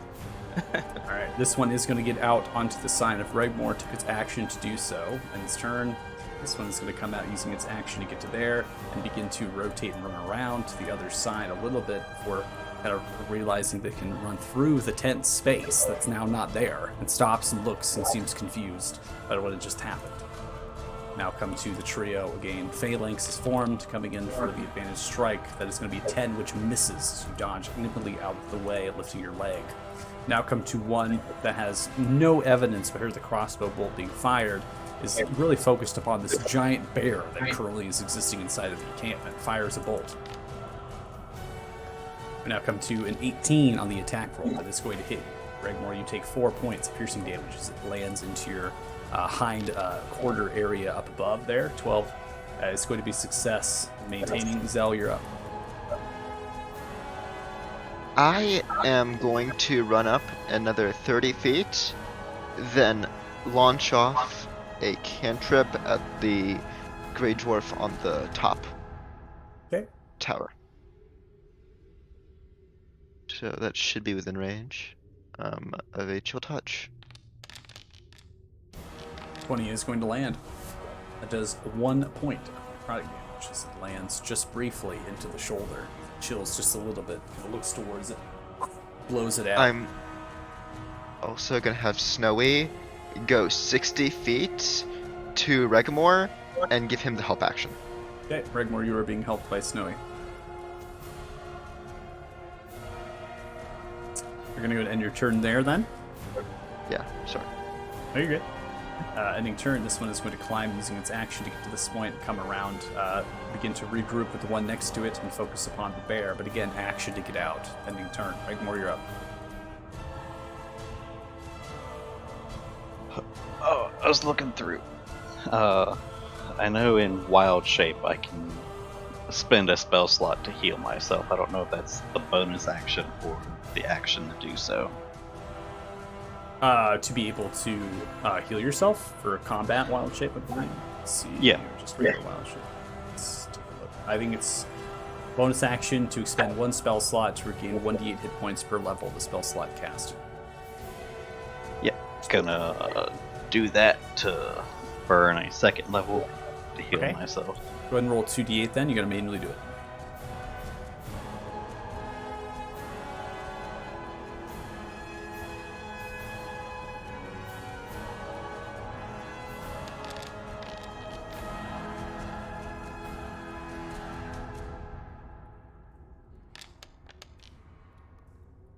Alright, so the first roll is a 5, and then the second roll is a 2, so that's a total of 7 gained. And then attacking, going tooth and claw on the dwarf in front of me. Okay. So you have your bite and your claw. You make a multi-attack.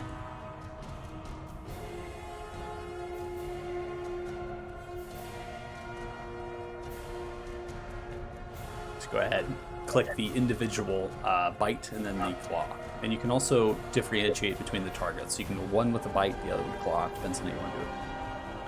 Doing them both. Okay. And I'm under the help action, right? You are under the help action. Just make sure you're only targeting what you want to hit here, and then you can go ahead and hold on alt for both of them.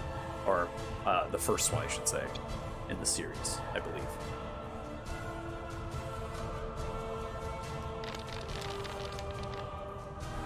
Nice! 20 is going to land.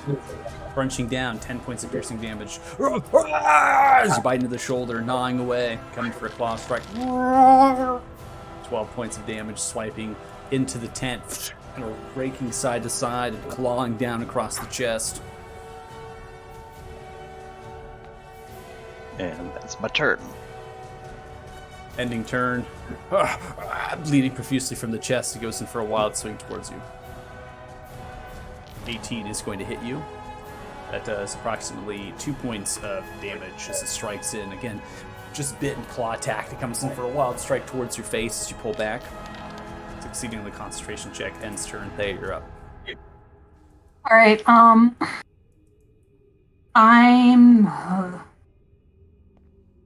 going to, as I'm sprinting, I've pulled out my short bow, and I'm basically gonna skid to a halt right where that crossbow bolt tried to get me. Yep. And I'm going to attack the one who shot at me. Okay, hold down Alt for advantage.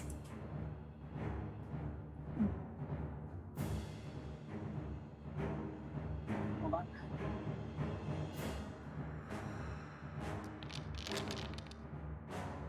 Nice! These are good rolls. We're getting some good rolls. 6 points of piercing damage lands. Go ahead and roll sneak attack. I get Good. Alright, so for a total of 6 and then 7. Okay. Your bolt kind of lands center chip, takes the large thunk and grips towards, wheezing a little bit, but still alive. How tall are these? They are they're 12 feet as far as the platforms.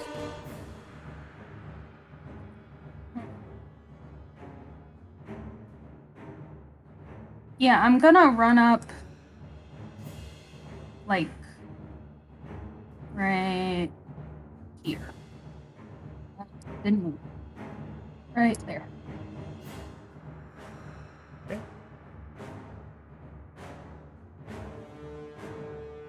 Anything else in your turn? I don't think so. Okay. I don't think I can't use my bonus action after I use my short bow, right? You can. Short bow is your Okay. action. You have a bonus action is available to you. Okay. So... yeah, I'm gonna use it to. Can I use it to dash again? You can. Yeah. Okay, cool. So I'm gonna get like. Before you do that, you mentioned how tall Yeah. the towers are. I will specify that if you do dash and there is enough handholds, you can actually climb this tower just by dashing. Yeah, no, that's what she would do. I'm She would just get letting, right I'm up- just letting right you know up. you can crawl, climb up it. There's enough handholds. There's no check associated with this. You're able to get up onto the rough and Yeah, tumbly, she- chiseled out rock, and then that is your rest of your movement speed. But you're up there. Yeah, she would do that. Okay. And then Heavy is following. So just Heavy's on the shoulder. Okay. All right. So we're gonna end your turn there. We'll come to Dirty Joe. All right. I'm going to move forward another 30 feet. And seeing that that other guy is already kind of taken care of, I'm going to target the one on the other tower here. Okay. I'm taking Sharpshooter off because these guys easily evade my shots. Okay. So go ahead and make sure to. use- I'll click it off for you here, or at least Yeah, you I have think it I off. just did. Okay. Cool. And And make I'm sure to gonna hold use- down. After doing your Slayer spray, hold down Alt as you are actually surprising this particular individual. This particular individual is not perceived or is aware that you were crossing the land bridge currently. Okay. Longbow attack. Hey, 27 look is at going to land. 12 points of damage as you slice the arrow directly into the back. Large Thunky now rotates, or they rotate around now with the crossbow, looking at the land bridge. that. All right. Wait, does Slayer spray that counts as my bonus action, right? That is your bonus action, correct? Okay. End turn. All right. Regbor swings coming towards you by the brazier here. Looks like a 20 is going to land against you, Regmore. That's going to be 9 points of piercing damage. This comes slashing across towards your left side. Concentration check is successful. Ending turn. This one towards the side, not in the phalanx, and the formation sees the tent now ripped apart. It's kind of stretching and looking, sees the person come and crawling out of the tent, is yelling upright and goes in for a swing towards you, Ezekiel. 21 is going to hit you, Ezekiel. As it lands, it deals 9 points of piercing damage to you as it slaps down across your left kind of hip side. It kind of jumped up and tried to get as best of a strike as it could with a war pick. Ends turn. Now come to this one. This one's going to turn and take an athletics check to shove you off of the tower. As it comes and takes the athletic checks, I need you to make an athletics or an acrobatics check, please. Acrobat. Nope. Oh. 10. That is unsuccessful. You are knocked off the tower. As you are knocked off of your tower, I won't have you go prone from this. However, you do take approximately 2 points of bludgeoning damage from being hit off of the potential tower. Heavy is currently with you, so I'll move Heavy. And after body checking, kind of grunts and yells out. Did I understand what he said? And he just yells. He's just yelling. Okay. Just yelling in the air. He's very successful and priding himself of body checking you off of the tower. It's like King of the Hill at this point. The mage takes an action to get out of the actual tent flap, now turns around and begins to speak in Undercommon to that other Duergar, that dwarf to its north side. They begin to kind of talk amongst each other in a frantic pace. Ending turn. Othala, top of round 3, you're up.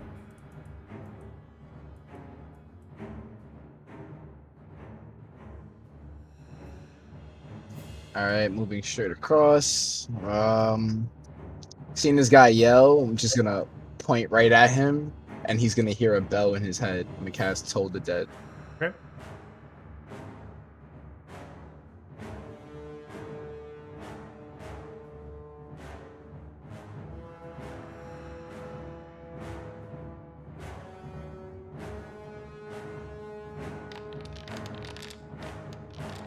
Oh, nice. Okay, here we go.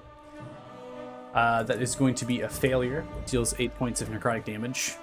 His head kind of gyrates a little bit. Blood begins tickling from the ears. It seems upright and alive, but is kind of woozing from side to side. Nice. So, and then I'm gonna just continue to mentally tell Heavy to keep helping Dea, seeing that she fell off. Okay. End the turn. All right, now come to one in a phalanx. Ezekiel comes in for a strike with advantage towards you. So group their shields together, unmoving in their position. 12 advantage is going to be a miss as it strikes into the ground with a large boink. It's your now turn. Okay, I'm gonna go and try to stomp on this dwarf that's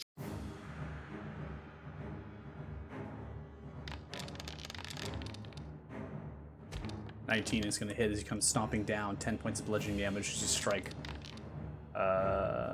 there. And then we have an additional 5 for Giant Smite, so it's a total of 15 points as you stomp directly and break into the arm. Bone is shattered. and then I'll bonus action offhand attack. Okay. 14 is going to be a miss. This does not have the shield in addition to its AC, but with that roll, it still is going to be a miss as you strike downwards, hitting into the ground. It kind of rolls a little bit, barrel rolling out of the way of the strike and lands into the ground. Me? So as part of my Crusher ability, I should have asked beforehand, so you let me know if I can move a creature 5 feet if I hit it with bludgeoning damage. It's part of the feat. That's correct. Yep. That when I hit him with that stomp, can I have swept him 5 feet, try to sweep him back underneath that tent? I'm going to roll something for that real quick. I just want to see. Yep. Okay. Sweep him back in. Now I'm a turn. Sounds fine. Comes crawling out with an action. Ends turn. Sorry, it's so stupid. That's so dumb. Just imagining that in my head. Imagine the man. It's just ridiculous. Oh my gosh. All right, Phalanx still formed in the trio. This is going to be, I believe, the last one of the 3 coming in for the advanced strike towards you with a 20 that is going to hit you, Ezekiel. That deals approximately 4 points of damage as it strikes into your left foot that you're kind of turned around to your side. Ending turn. Ends turn. And that comes. The two on your north side, Rigmore, they have formed a phalanx successfully with each other and getting advantage with each other. Against you, they go in for the strike. 19 is going to hit you. That is going to deal 10 points of piercing damage. Just strikes into your backside, hitting right into your left hindquarters. 14 is going to be successful to concentration to maintain bark skin. Ending turn. Difficult to discern, Ezekiel. You're really the only one who can see this with your line of sight. This particular great or Duergar on the north side of the mage is now attempting to run, aimed towards. It looks to be the actual land bridge on the east side, and is attempting to cross that, going towards the cavern wall where that crack currently sits, about 60 feet off map, and that is running at full speed.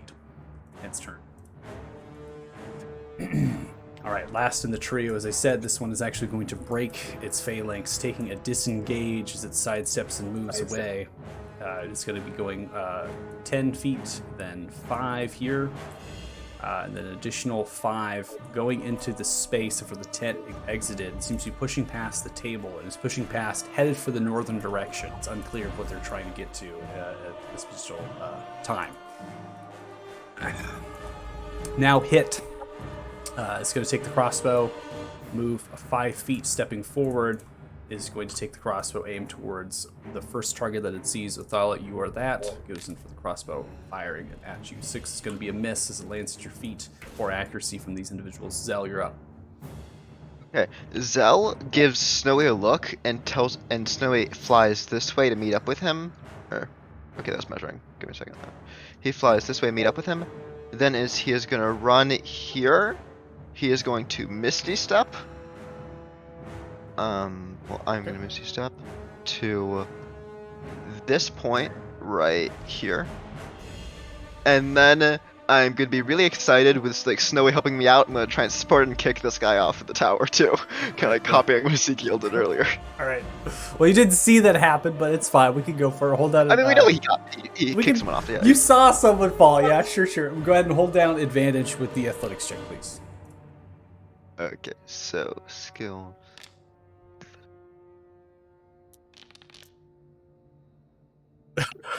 With a 7, you Misty Step into space, going in for the kick. Just thuds into the heavy, thick Duergar chest, and it just has the crossbow slightly lowered and takes the blow. It just turns around and looks towards you. As it stares, it says in common, "What?"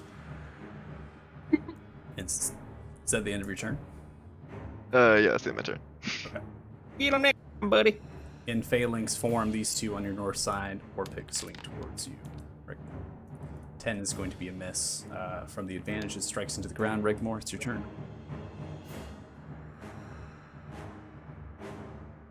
Do I still have my helper? You are not being helped anymore. No. Oh, sad face. I'm gonna bite the near-death one and turn and claw one behind me.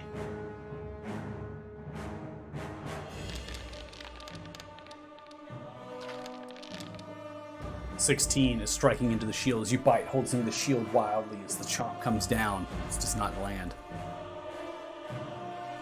Then claw him to finish him.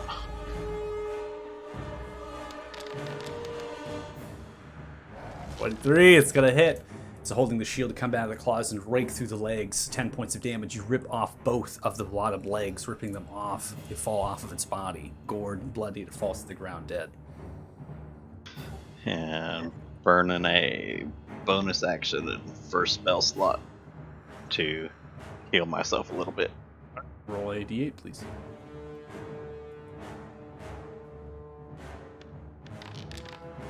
Nice! There we go. Pumping the heals. 7 points. Nice. Move it all?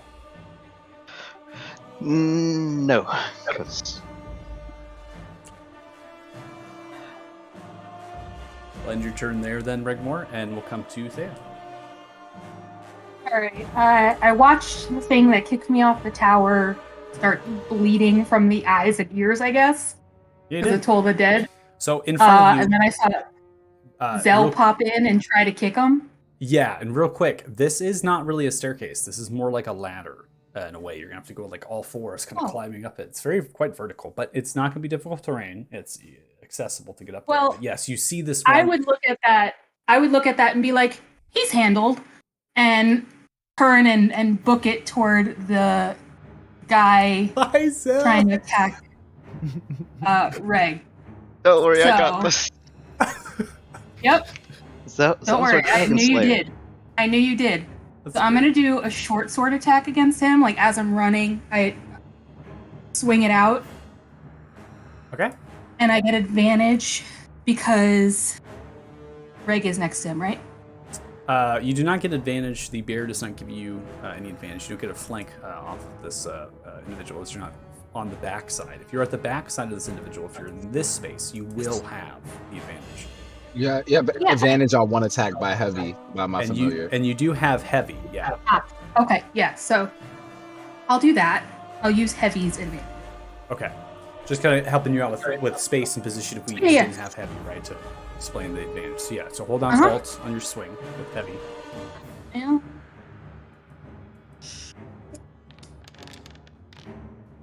Nice. 22 is going to land. 8 points piercing damage. Slide directly in between one of the two ribs, piercing to the lungs. Go and roll sneak attack. All right. Sneaky. All right, with an additional 6 points of sneak damage, you're going to twist the blade a little bit, plunge outwards. Blood begins to spurt down from the side, and wheezing occurs from this particular individual. All right. I did not use my full movement, so I am going to swing around behind him and hit him with my dagger. Okay, so that will give you advantage as well, so hold on alt. Nice! 25 is going to land! Get the 8 points of damage too! Stabbing directly into the neck. It reaches in, crushing through. You pull it out, begins to grab towards the neck and bleeding profusely from the mouth and now the side, but it's still alive. And this one is kind of dropped the shield and the war pick and is struggling to live. Okay, and I think that ends my turn. All right, Dirty Joe, you're up. Okay. I am gonna move another 30 feet forward. And I believe that puts me in range of the guy heading towards the back exit of the cavern, right? The tent is in your line of sight, I believe. Well, the tent was... The tent's out there.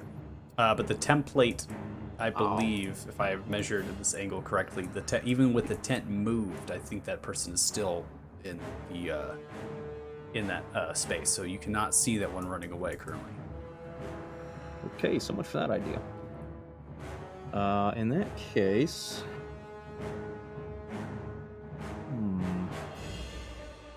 Not so much concerned with this guy right in front of me. But there's a lot of guys attacking my friends, so... I am going to try to target this guy and cast Ensnaring Strike on him. Okay, so first go for the attack to make sure we land the arrow, and then we can do the insertion. Did that? Oh, sorry. You're good. We'll go for the attack first. 18 is going to hit. That does 11 points of piercing damage. I'm trying to see which one you targeted. I believe it's this one, right? Yeah, that's him. Alright, so that is going to land, and it is going to fail, so it's currently restrained. At the start of its turn, we will roll damage for that restrained strike. Cool, ensnared strike. And end turn. Alright, ending turn. Comes to their turn! It couldn't have been perfect.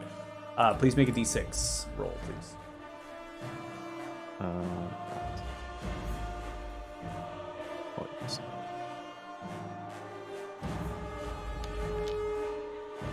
Nice, 4 points of damage as the thorns begin to bite into the legs.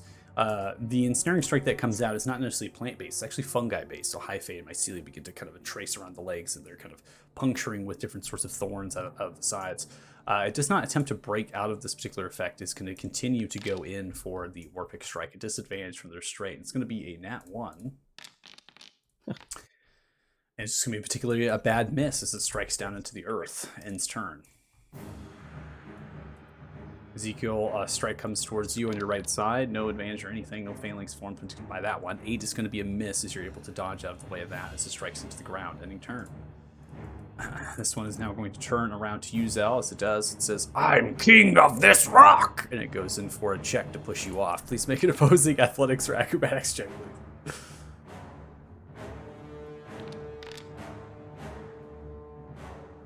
Athletics of an 18. You chose to do athletics. 18 as you reaches out the hands. You grab onto the hands at the same time. You're holding and bracing as best as you can. And you move back just a little bit, but you maintain your position and your stature. And you see it's almost this mono pitch battle of some WWE wrestling happening up there. But no, you're good.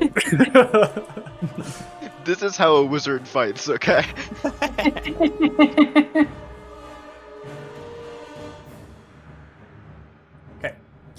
So as you see, the mage is going to sidestep getting into this space and kind of comes around onto the side of the tent flap. So at this point can see you, Ezekiel. It then is going to use a potential ability here. You're unsure of what it particularly is, but it resembles that of lifting one of these casks up from the air. And as it does, it lifts it up and it throws it towards you with a force.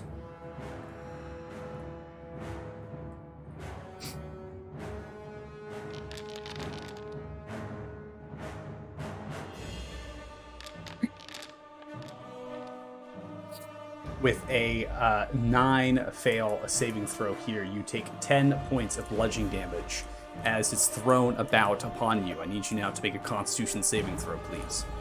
As the cask explodes, crushing into you, this black amount of bile and goo begins to form around.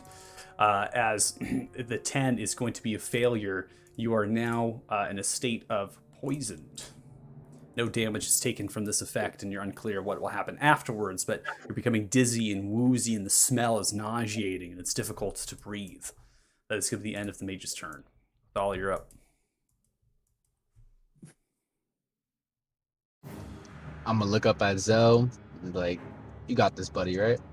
And, Yeah, I got it. I'm gonna move forward.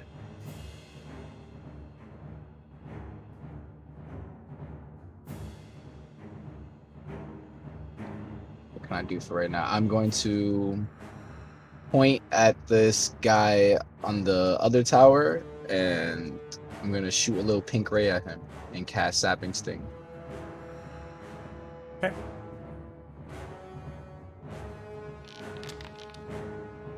It's going to be a fail with a 13. Takes 3 points of necrotic damage. And falls prone. Yeah. Maybe I put that there. You're still in range, so you can still see them even though they're prone. But just know, Dirty Joe, a prone target you have disadvantage on because they have kind of that low stature. Okay. And then I'm gonna continue. Actually, I'm going to send Heavy to jump off of Theo's shoulder and go onto Regmore's back. Give him the help action. Okay. I need Heavy to make a Constitution saving throw, please. Oh, Regmore. Sorry, I thought you meant Ezekiel. My bad. You're good. Oh my god! I was like, what's going on? My bad. I got the name. My brain just completely switched around a little bit. My head. Okay, so Heavy goes towards Regmore and lands on the shoulder. Okay, so it takes the place of what Snowy was kind of doing. Okay, so switching positions. All right, sounds good. Anything else on your turn? I was No, that's the end of my turn. Okay. I was gonna say, did I upgrade to a poison bear? I mean, that would be actually pretty dope if you're like a bear, visiting this like toxic kind of thing around you. It'd be super cool. It's cool. Zombie bear. Zombie bear. No longer in a phalanx. They're going to be attempting to regroup these two on the south side. So this is going to be a normal swing towards you. 19 is going to hit you, Ezekiel, at the normal swing. You take approximately 4 points of damage as it comes across, scraping against your flesh. It wicks off the blackness that is kind of pouring over you, and you notice there's a slight fear on the particular Duergar's faces that you are covered in this effect, and so maybe think that they were kind of keeping their distance as they come in for a swing and not wanting to get too close. Ends their turn. Ezekiel, it's your turn.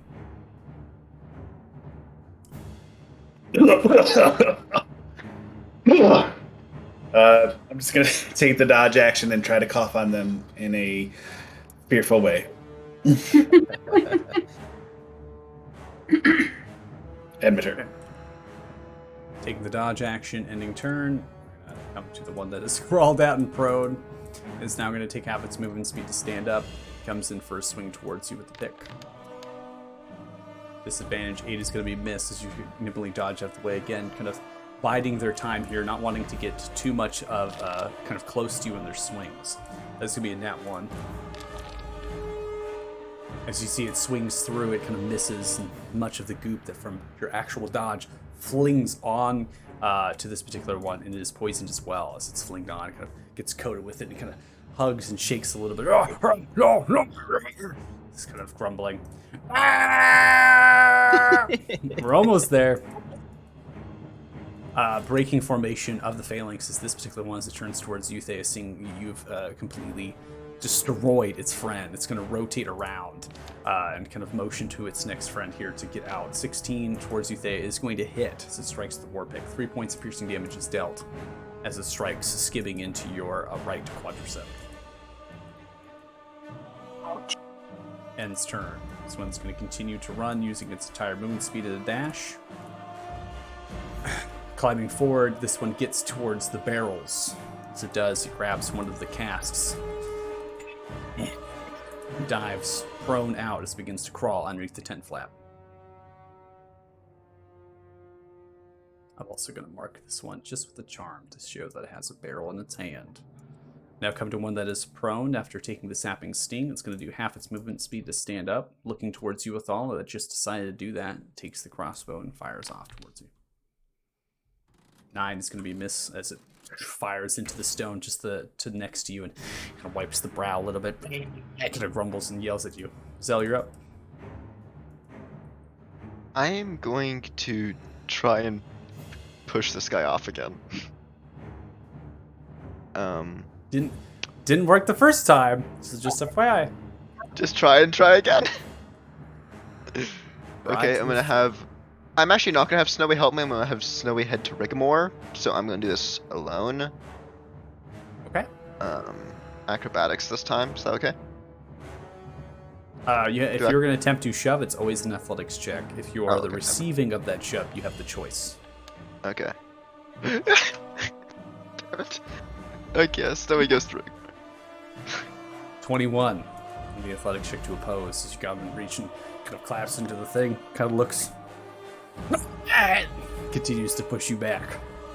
See what happens. Okay. I am going to. Kind of hard to. I'm moving my character, but just so I can grab Snowy. That's what I'm Yeah, actually totally gonna fine. do. Yeah, so Snowy's now gonna go. Actually, Thea, because Rigmore already has now. Okay. Then I'm just gonna yell "fuck you" at the dwarf and at my turn.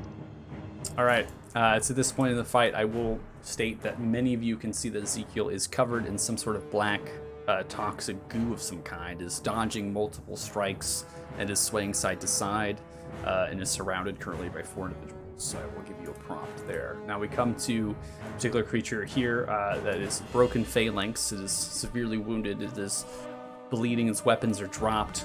It is going to take the disengage, stepping away as it can. It's going to come here, thumbing around the tent flap, taking the disengage, moving its entire movement speed, breaking line of sight with the tents. And its turn. Rigmore, you're up. Going to wallop the one that just attacked my rogue buddy. Okay, hold down Alt for advantage on the first strike, please. 15 is going to be a miss as this one has a shield, raises it upright, kind of bracing towards the strike. That should be a 17. He's rolling with disadvantage, and it should be advantage. Oh, I see. I got you. 17 is... So, 18 actually. 12 plus. Yeah, I was going to say 6 18 is should hit. So 18, the bite does land with 6 points of piercing damage. The claw strike of 15 will not land. So you're able to kind of grab upright and raises the kind of shield, embracing its claw strikes from the maul, but does take damage. Alt, not control. Alt. Yes. I'm gonna move there. And end my turn. Right. There you are being helped currently by Snowy. Okay. Yeah, I'm just gonna short sword attack this guy.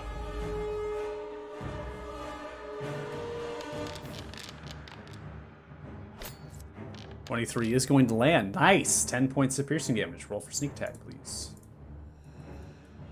Get it. Oh, yeah. Nice.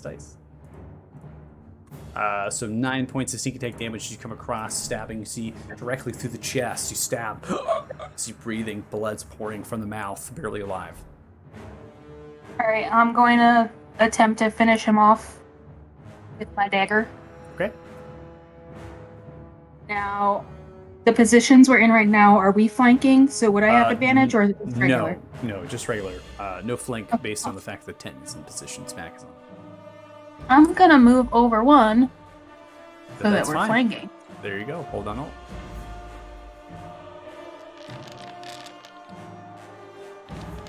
.21 is gonna land. Nice. 6 points of damage. You sidestep around, cutting directly into the lungs, sliding the blade across. You puncture them. Air just kind of blows out of the lungs and through the chainmail as it kind of scatters down to the ground, falls to the knees, and falls forward. Blood pooling. Is dead. Okay, now is the tent's on the ground? Like this is like the canvas covering it? Like if I tried to walk through this, I'm walking on top of it? Technically, at this point of its, because we've gone so far in combat, it is the actual rods are still upright a little bit, so there's up and down, up and down. It would be very difficult to walk over it, which is mainly why many people are going underneath it instead to try to crawl and maneuver. You can attempt to go underneath it if you want, but it might actually be quicker to just go around it. Yeah, I think I'm gonna...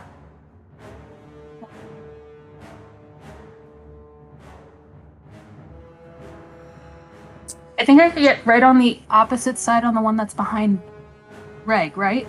You can, yes. Large size creature you can go right through. Okay, so I can go right there. Yep, that's fine.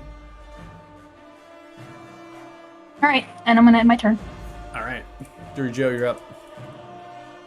Okay, I'm gonna move another 30 feet over here. I'm gonna yell over to Reg and Zeke, "Hey guys, I can heal you. Make your way to me." And I'm gonna go ahead and use a longbow attack on this guy. Oh! Oh! Wait. I'm gonna use lucky. Okay. And reroll. Do I just roll another d20 then? Yep.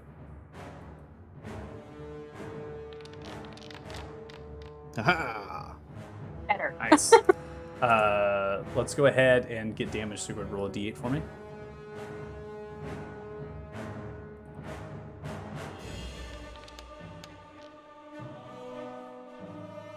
So I believe that is 7 points of damage currently with your setup. Kind of at an odd angle. Kind of sliding forward, getting an arrow up. Kind of goes up into the arm, towards the armpit area. The large kind of thunk. The creature's still alive. Alright, and I'm gonna hold my spell slots in reserve just so I can use Cure Wounds when they make Okay. their way over to me. And end turn. All right, please make a d6 roll, Drew Joe. Ah. For the one that is restrained currently. Nice. 6 points of damage from the thorns as it bites in. Now sidestepping around, kind of turns around towards you there. Kind of the actual hyphae is continuing to grow, almost encompassing the head at this point, and it attempts to swing its war pick towards you. Does not try to get out of this restraint. That's going to be a 10, which misses, striking wildly and kind of gets held back from the actual force and is unable to do so. Ends turn. This one's going to go in for a Warpick Strike towards you at disadvantage here. 9 is going to be a miss, Ezekiel, as you're able to dodge nimbly out of the way of that, even though you're covered in this potential poison effect here. We now come to, with you, Zell. Let's go ahead and find out. I'm curious. Athletics or acrobatics, please? Acrobatics. 9. Roll from... Oh, that was from Snowy. Yeah, roll from yourself. I'll let you have a reroll. I'm sorry. I keep rolling. No, you're good. You're good. Boop. 12, 15. 15 does not beat a 16. It's successful, shoving you off. You take approximately 6 points of bludgeoning damage as you fall upon the ground with a large thunk. It moves 5 feet. Ends turn. Was that a Tusken Raider thing? I was like, Might as well, King of the Rock here. Come on. What in shoving matches? I love it. the mighty king he is. You see the mage as it does. It begins to channel a bolt of fire upon its actual hand. Looks towards you, Ezekiel, and says in common, "Shouldn't have been a fool." Goes in for a throw of the firebolt. 16 at disadvantage is going to miss you as it aims wildly. You notice that as you're dodging away, the spits of this black goo kind of throw off of your shoulder, and as the bolt goes near, it ignites them and pops them in an explosion. This particular material is an explosive. Ends turn. Dollar, you're up. Did I see that reaction happen? You're talking about the little miniature explosion in the air? Yes, it spits and pops. There was sound. It was like thermite in a way, like that high pitched light, that white light kind of exploded out. Yep. Cool. Okay, gonna move closer.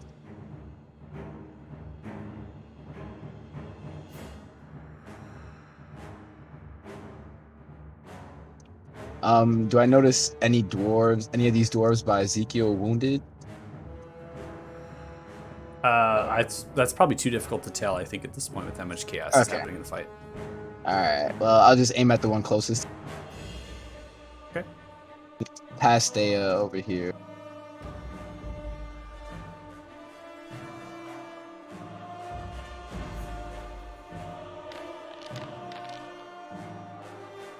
It is going to fail. It takes 1 point of damage as you see it kind of ring gyrate just a little bit, not much.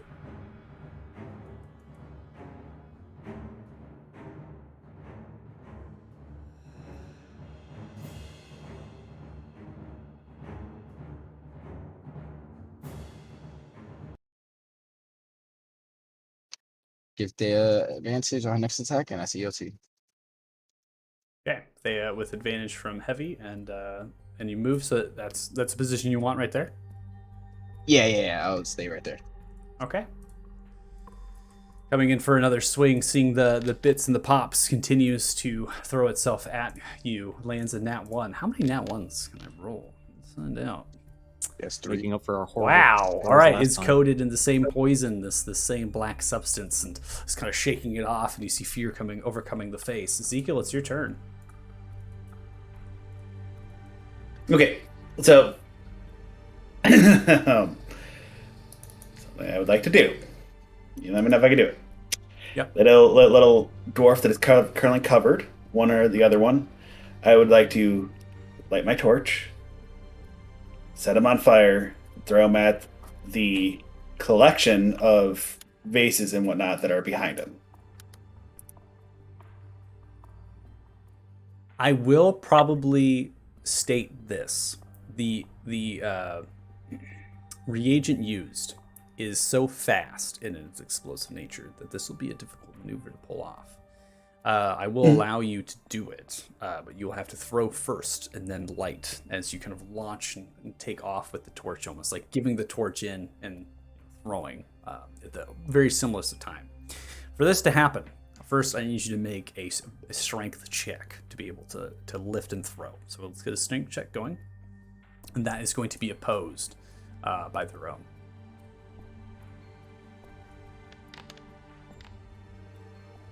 Just strength or athletics? Let's do athletics. I think that's more appropriate, based on the fact it's kind of like a grapple. So I think we're grappling, right?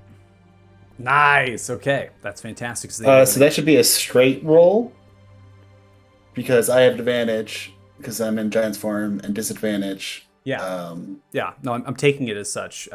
You rolled an 18, the higher number first with that roll, I believe. Yeah. When I'm looking at the thing. So that's 25. Yeah. Okay. So 25 to that. Had an 18 on it. So you are successful grappling him and picking it up, and you're going to throw. At this point, I need a sleight of hand check to be able to get off, getting the torch onto the target without detonating upon yourself. Okay. 7. Okay. So as you see, this dwarf begins to land. It gets to this position here, and it explodes outwards prematurely into the detonation range. The fire itself spits upon you, Ezekiel. You are detonated as well from the explosion. I need you to make a dexterity saving throw.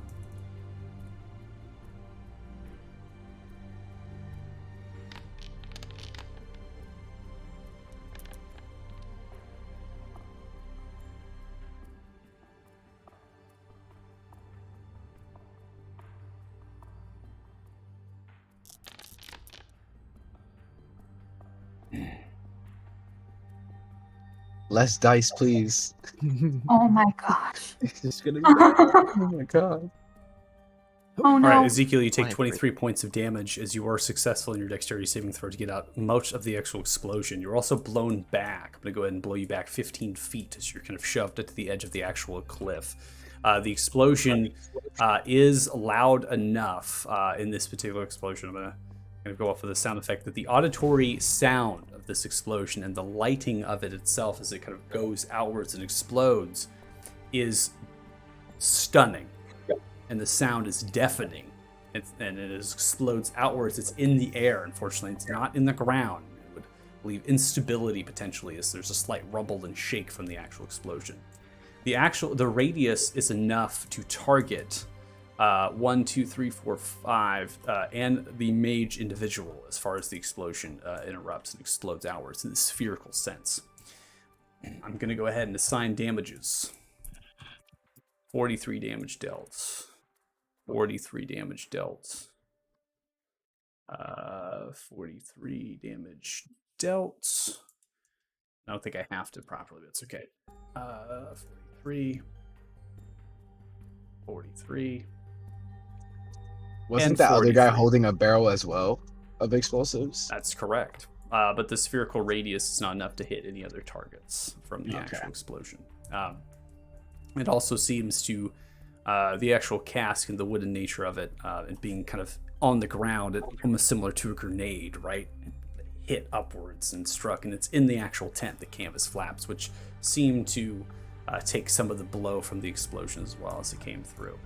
Ezekiel, halving 43 wasn't that set amount, but it's enough to knock you unconscious, not enough to kill you outright, right? So you're just in an unconscious state. And the actually you're still kind of poisoned, but it doesn't really do anything really. It's just kind of filling the space around you at this point, and you're slightly singed and burned from the blowback. You're not off the cliff. You're unconscious. You are down. That is it. Okay, but through your efforts, can you real quick remind me what the mage said to me? The mage said, really condensing it, said, "You are a fool to betray." So, as seeing upon what you have done, you are a fool to betray, and upon that, you, right, the same round, basically, you took the Duergar, lit and through, and exploded outwards in this massive explosion. The mage's body is half there. It's just obliterated into the pillar. Most of it's kind of splattered and split upon there. The rest of the cask exploded outwards. It seems the radius of this explosion is not much, right? It's very specific in the way that its radius is done. But what damage that it does do in the space is enough to be able to do a large amount of damage. You imagine that if you were explode directly into this particular cask, it would kill you outright. The heat is hot and toxic. Many of the individuals are dead around you and littered. The actual tent at this point is on fire, so the actual canvases are lit. And Ezekiel, that is going to be the end of your turn. Mm-hmm.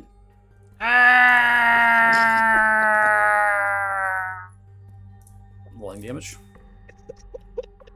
Every time. Yeah. Takes 81 points of fall damage. Screaming ceases.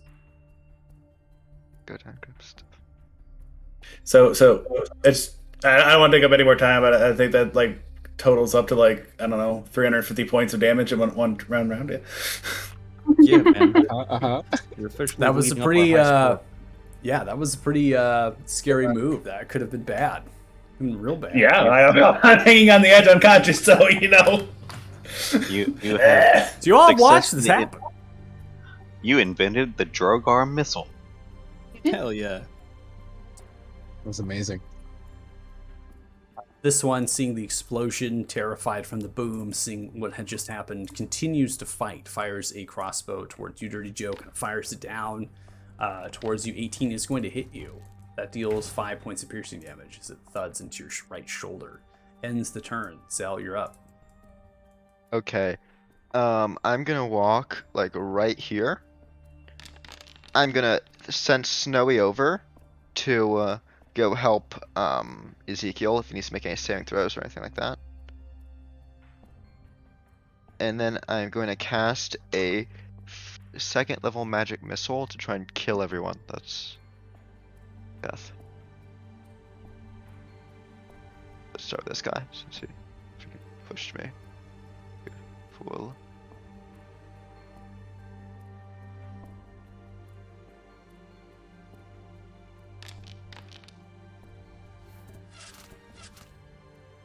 All right, 3 points of force damage for the first missile landing out, strikes into the back. The large thunk falls down to a half knee and picks itself up, still alive. Okay, he gets hit by another one then.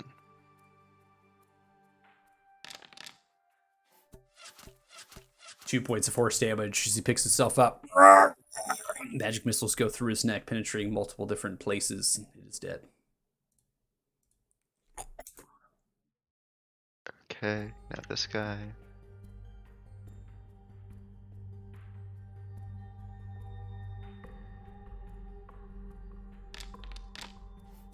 Nice! 5 points of force damage as you wrap around. Just firing, the bolt begins to reload. Go directly through the center kind of chest, upwards to the shoulders as multiple different penetrations and begin to form across the body. Taking the blow, flies off of the actual tower itself, lands with a large thunk and is dead. Now the third one's gonna go for him.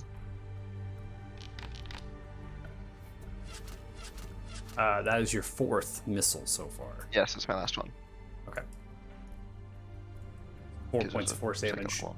Yeah, so I was making sure, just so you were aware. So 4 points of damage. That is going to be dead as well. So the canvas tent at this point, I'm going to allow it to fall forward, burned as well from the explosion, maybe blown back, whatever it is, line of sight. I'm going to go ahead and allow at this point. And after the magic missile kind of rounds around a little bit to gain that, penetrates through in multiple different places and kind of flies back to the, or at least to the side as it's running, and is dead. I'll end my turn there. All right, nice job, Zell. Skilled 3 of them. Seeing Ezekiel get blasted back, Regmore is going to shift, run, ignore the target in front of him, taking the attack of opportunity for running over to Ezekiel and dropping Wild Shape to heal him. Okay. You might be able to sit within the space of the range of this particular creature, not take any attack of opportunity.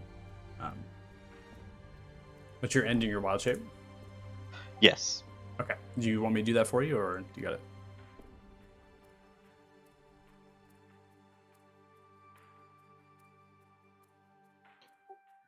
How do I get out of this?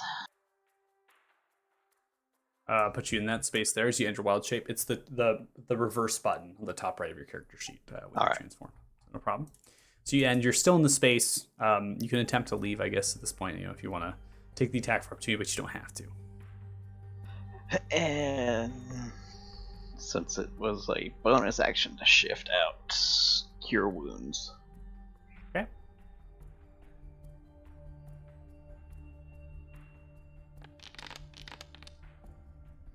Nice, 11 points of healing.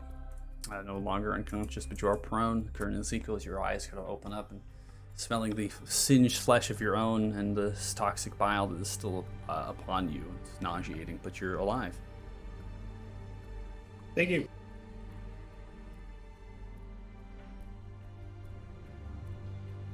And that's the end of my turn.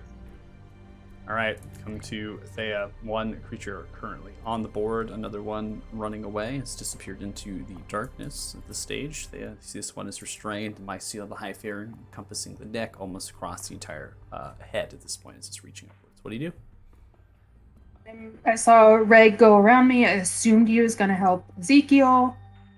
So I'm going to short sword attack this guy, and I have advantage because Heavy's helping me. Yes, and they are restrained, so you have advantage from that as well.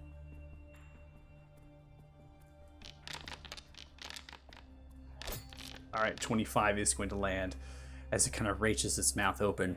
Kind of groans a little bit. You slice the blade directly into the mouth, penetrating through. Gargles blood as you pull it outwards, stretching through the actual cortex at the back of the spine. It seems to be dead as it falls, still upright from the restraints. All right, I'm going to, I guess, turn to face everybody and just generally be like, should I be chasing the guy that ran? I think it's a lost cause at this moment. I mean, she's a lot faster than him. If it's a long path, it's like the path here is like an hour long. She can probably catch up to him before he gets anywhere. Well, we don't know No, what's it beyond looked that like- area, right? Yeah, it looked like he was just as fast as me. Well, Watching I him thought run. He was I thought he was Does like it? maybe 2/3 your speed. So, real quick, we are still in combat. If you are attempting to pursue, that will be a combat action. So we'll still be staying in combat if you attempt to run after this particular target. But we cannot metagame this. So, and as far as you observing this potential target running away, I don't believe that you have had any knowledge to know that this creature was I running. thought I did. Sorry. No, I don't believe so. I think you didn't have line of sight. I think the only person really that had line of sight and saw that was Ezekiel. Okay. Sorry. No, don't be sorry. I'm just letting you know. I'm just helping you out. I'm here to help you out and keep the immersion going and keep the fun. So make sure everything's working out. So with that, we really kind of come down to Ezekiel. Ezekiel, if we're going to keep this combat tracker going here, are you going to tell them on your turn that there's someone that runs away, or what are you going to do out of character?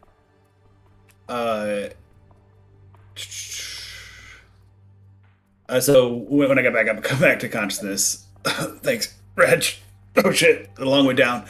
I think one's getting away, but I think we should stop and regroup and not chase them. We got what we came for. Agreed. But I'll look to the party. Okay. I think at that point I'm going to end combat. Agreed. Gonna do a medicine, or I'm gonna evaluate Ezekiel, see if he's poisoned or any adverse effect from his detonation goo. I'm gonna quickly run up to the edge and ask Ezekiel if that guy that fell off had anything good. Like any good looking loot. You're welcome to go check. No, but like, did he look like he had anything interesting? Like, did they look like a higher up or something? They had a really interesting ugliness about them. So what check to go off of that? Go ahead and make a medicine check, please. 15 medicine check. You notice that the Ezekiel currently is just poison, has the poison effect, not necessarily taking damage or anything from it, but it's emanating from this black toxic bile that currently coats much of Ezekiel's body that has not ignited from the effect. And it would take cleaning, a bath, water, anything to try to soak this up, get it off of Ezekiel's body.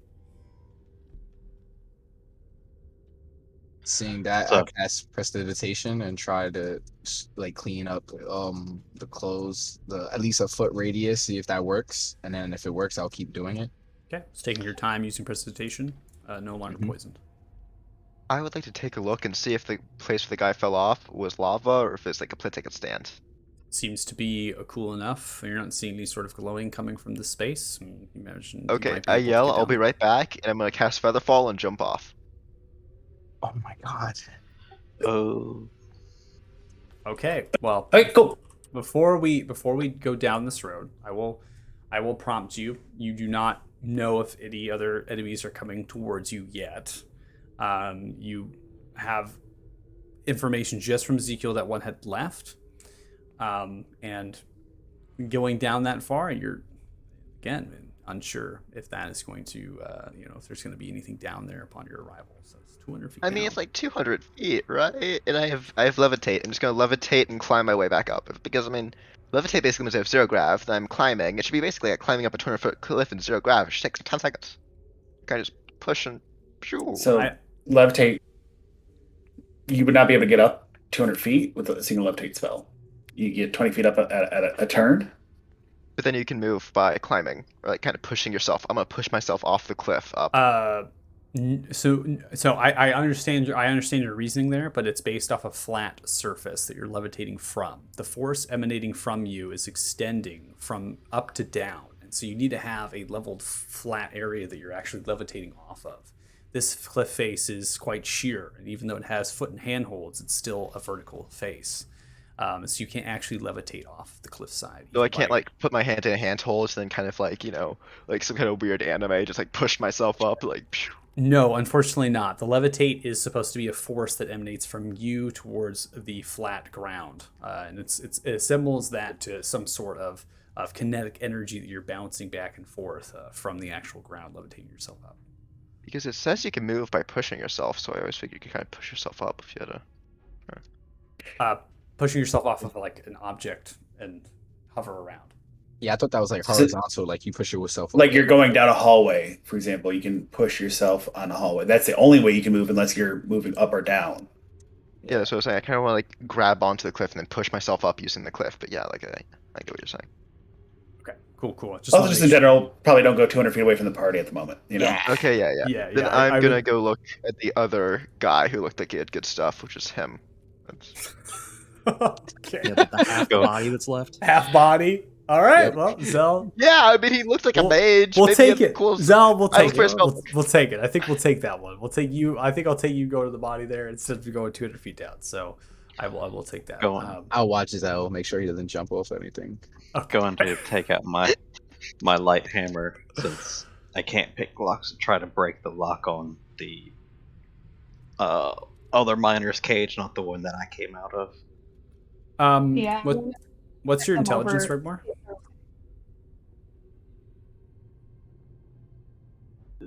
13. 13. You would know that there was a particular one that actually had the keys, and that particular one was this one right there. Oh, go over to him and get the key then. You were there. I mean, he pulled the keys out. Right. Yeah. Unlocked it. He unlocked it. I didn't see. I wasn't paying attention where he went because no, yeah, and that's what I'm Ezekiel saying. went and And that's what I'm saying. What's your intelligence? Right, it's high enough that I think you can recognize that one of them has keys, and given space and where one went, you're like, okay, that's the one. So I'm giving you that one. So get the keys. You move over. You begin to unlock it. The two miners are currently, thank you so much. Thank you. We appreciate it. They're very happy and fortunate as they're being released. Yeah, how beat up do they look? They themselves, as far as I haven't assigned any sort of health damage to their particular things, but they are lacerated, bruised. They've been beaten. They've taken potentially maybe interrogation mechanisms, but it didn't look like much. And I don't know if these would really hold up to any sort of interrogation. But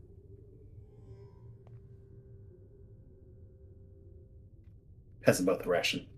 oh, thank you. And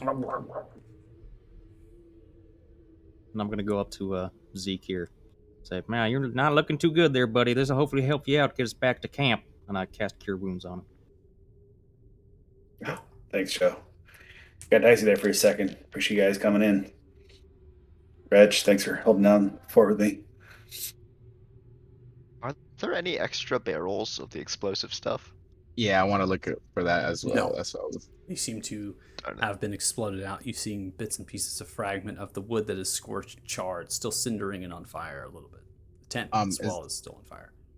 Is there any like residual muck on any clothing or tents that I could like take a sample of? Maybe like put in a vial to study? The only scope and goop and things that are left over are on currently Ezekiel. The rest has been caught aflame. They all failed on their saves, and the barrels, of course, failed. So there's nothing left. I guess I know where I'm going right now. Well, you used prestidigitation to remove that. Oh, it worked? Okay, so It did work. Yeah. Yeah. Okay, never mind then. By the way, did that mage I'm looting have any things? I don't know. The robe is pretty torn apart and destroyed. Does it look currently. repairable? Well, the robe itself could be mendable. It doesn't look to you. It's a black robe with some inscriptions upon it. These golden coloration shoulder pads, but it doesn't look very special. The quarterstaff is wooden, crooked, and made of a dried shroom. It seems to be like. And beyond that, the material possessions, there's not much because all of it is gone. Did we not explode bosses? I mean, I know we had no control over that. I was kind of in a 7-on-1 situation, so. I know we have no control over that, but like for future reference, let's try not to explode all the compute. So then you Hey, take I'm gonna do what it takes to survive, so Yeah, I know. I'm That's it. not blaming you or anything.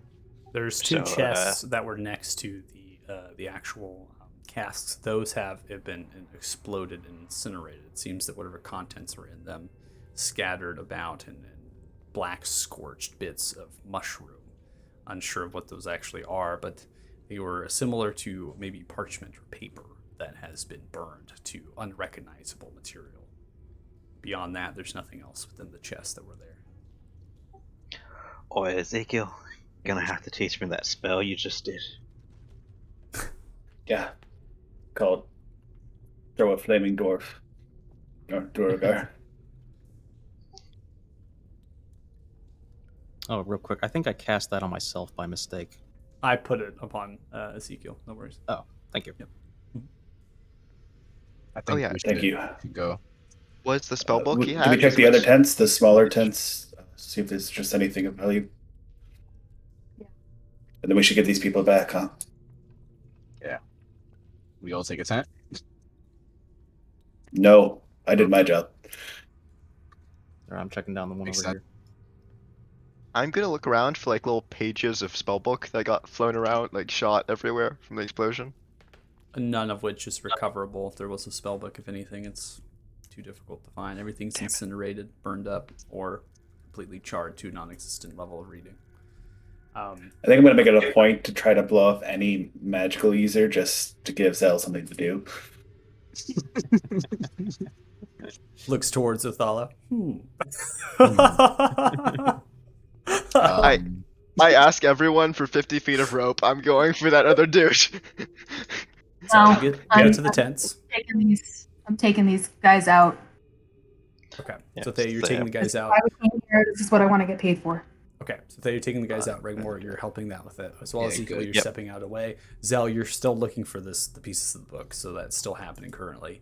Dirty Joe, with all, you begin to go into the tents, looking through the flaps. What you see in there are bedrolls that are unlaid and rolled out, similar to this mushroom kind of canvas material that is there, filled with this black fur type for insulation and warmth.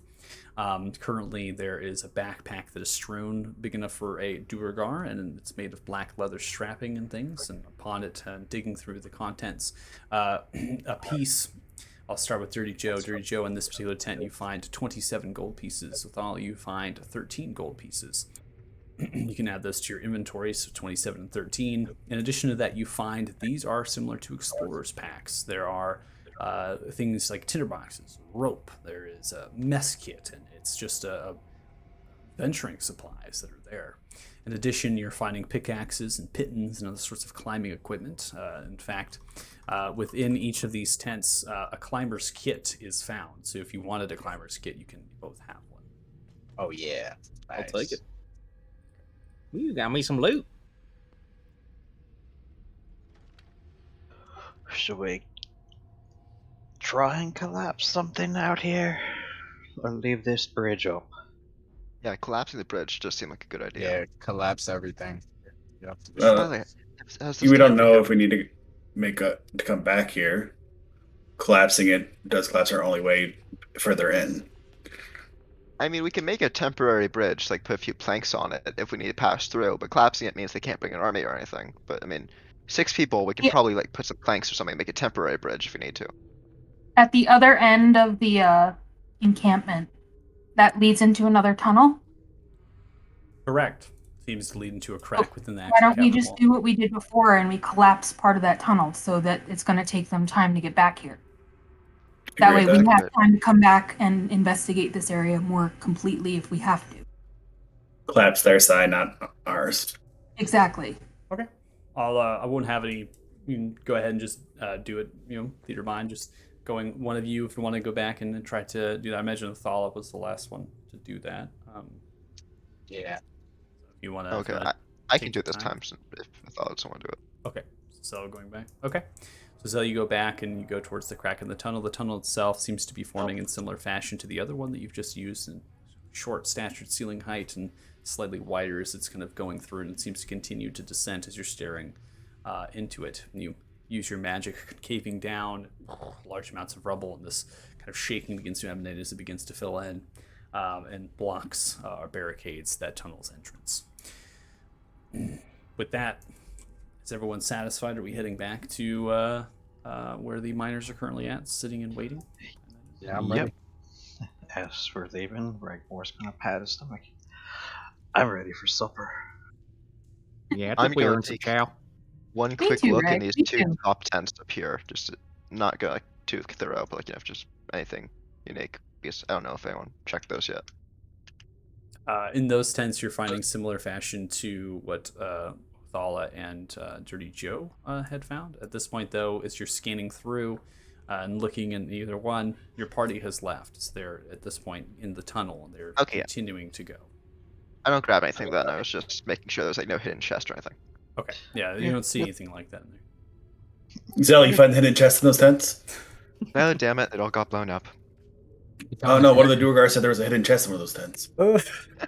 I already checked, you don't need to worry. Don't worry, if there's anywhere that loot is, I will check it. Yeah, you Never got the bring me magic to a sack though off waterfall. the person down below, right? Dude, if you guys gave me all the rope I needed, I'd be down there already, okay? No, you go down there. We'll be here when you get back. You got feather fall on levitate. Yeah, okay. Guys, hand me out some rope. I need rope, man. 50 feet each person, come on. Yeah, I'm not giving you my I rope. think I'm gonna 50 give gold. you nothing. Let's 50 go. gold. Damn it. I think I value my rope more than you. So I'm gesturing the miners like ahead of me. Yeah, Like I'm gonna yeah. keep up the rear. Yeah, that sounds fine. Yeah, that's totally cool. Yeah, so I'm gonna go ahead and advance time, traveling through here, and then we're gonna get to this map here. So as far as what you're kind of seeing is that one of the, as you kind of approach, this particular Duergar is actually awake. It's currently writhing and moving around. Many of the miners that are in here have picked up weapons, the war picks that are kind of scattered about and kind of raising and looking towards the one that's kind of shimmering and shaking, gagged currently and moving.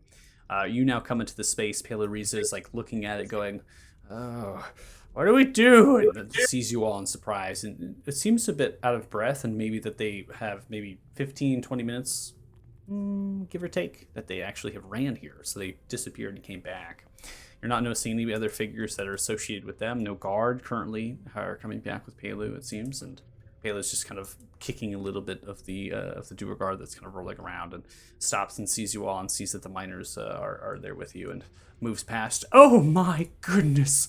Oh, thank you! Oh, safe and sound. Pleasure. You all. No work for a week at least. No work for a week. You hear that, lot? Yes. Yes, we'll take plenty good care of you and tell your wife, yes, you, tell your wife Sheila I said hi, please. And if you want to get them out of here, that'd be great. You see that them two, as well as the half-orc that you originally talked with, the Bullseye Lantern, begin to funnel themselves out of the particular mine, the actual tunnel there, and let out. Now moving back and kind of push this small stature, just moves between your legs a little bit. And now, this one turns around. What are we supposed to do with it?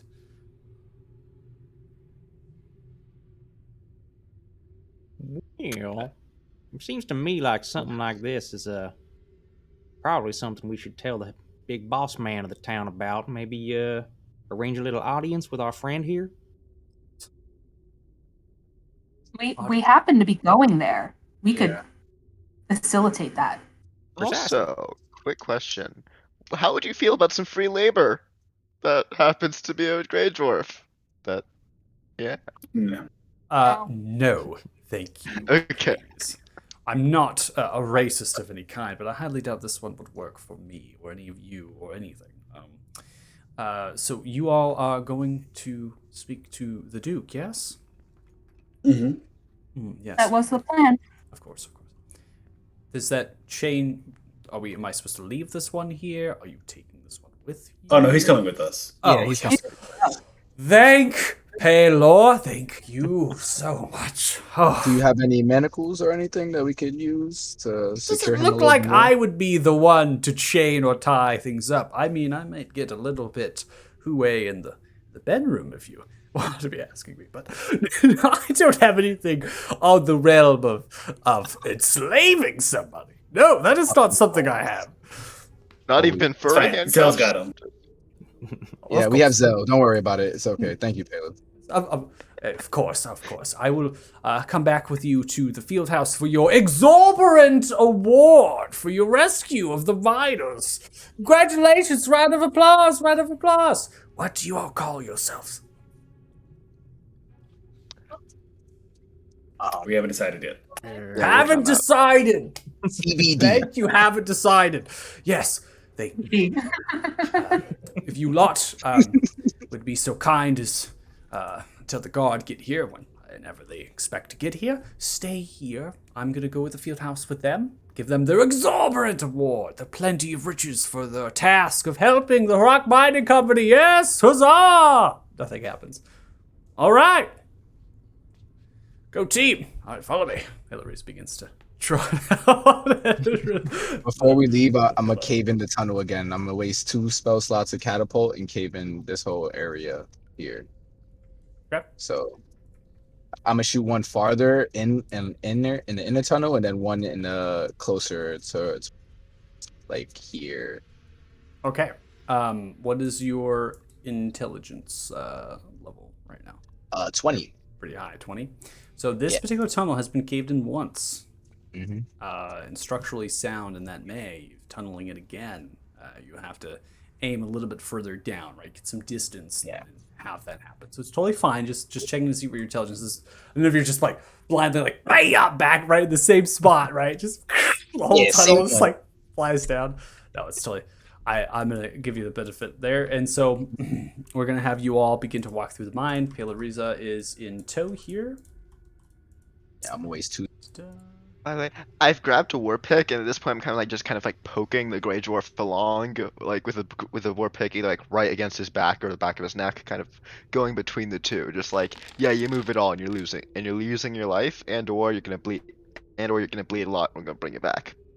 Anybody who is near me, I'm gonna be like, we need to take sharp things away from him. Yeah, I'm gonna walk over and I'm gonna take that Take from you, there, buddy. everything. Take everything. We need like one of those wraps to wrap around him and walk him. I don't know, harness leash? or something. Yeah, A a leash. leash. Yeah, Leash and a harness. my arm around What's his shoulder and wrong? be like, I'm just no, looking we can have a conversation. What is wrong with what I'm doing? Okay, he's a prisoner of war. Let's Like, We Well, don't is Is that think that how it's you'd want to be deserved treated by if you're a prisoner? Jesus. It's how I expect to be treated. It's not how I want to be treated. Okay. Okay. All right, Zell, I'll keep that in mind. And I give him like a really, really like intimidating grin. Zell Keep pisses that in mind. himself. That's how just you a want to be little bit. treated.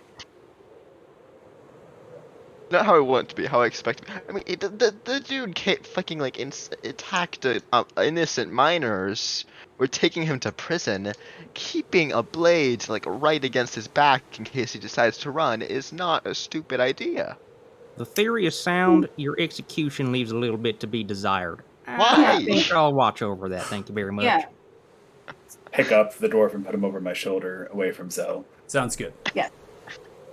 I'm still just going to be walking along, like, holding him around the shoulders, just, like, gripping real hard with my hand, like, come on, buddy. I'm gonna start like making mental notes. The next time I torture someone, I'm gonna do it with a blunt object when no one's Next looking. time. Of course, there's always a Yeah. next time. So There's always traveling like- this time through the mine, see many of the miners turning and looking. Pelu is basically the heroes of the Harak Mining Company. See, oh, come on, see what Pelu Riza does for his people. And he's still strutting through and walking through the mine, and eventually comes out and he takes a big, deep breath of air outside of the mine's entrance there. Oh, fresh air. I can't tell you how good this feels. Spend time in the mine, not much. Come on, quickly, to your reward, yes. And begins to move towards the field house. Upon looking towards the door, raises the hand towards the door, moves it from left to right. The door swings open, strides in, and goes directly to the wardrobe.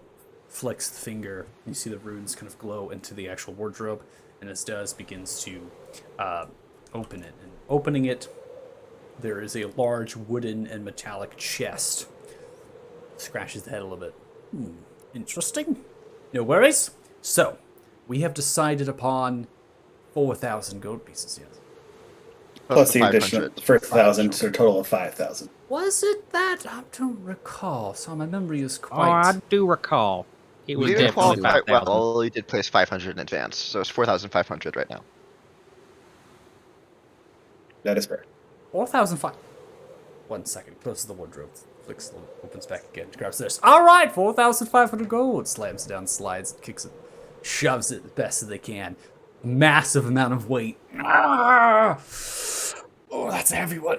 Oh, that's heavy. I think I done my back. Oh. Wine, yes. Shovels over to the kitchenette. Excuse me. Ooh, look at you. Quite good looking. Grabs the wine and begins to pour down the goblet.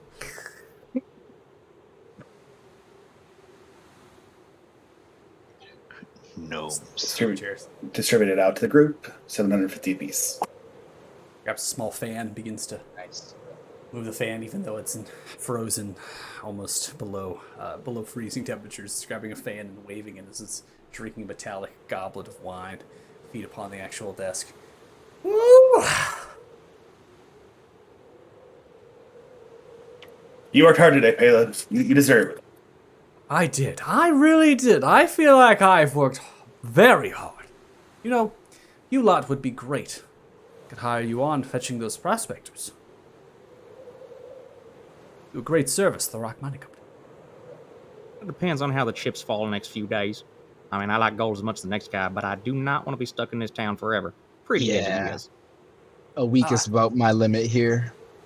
I understand. I really do. And all I can say is those poor families of those 7 missing prospectors.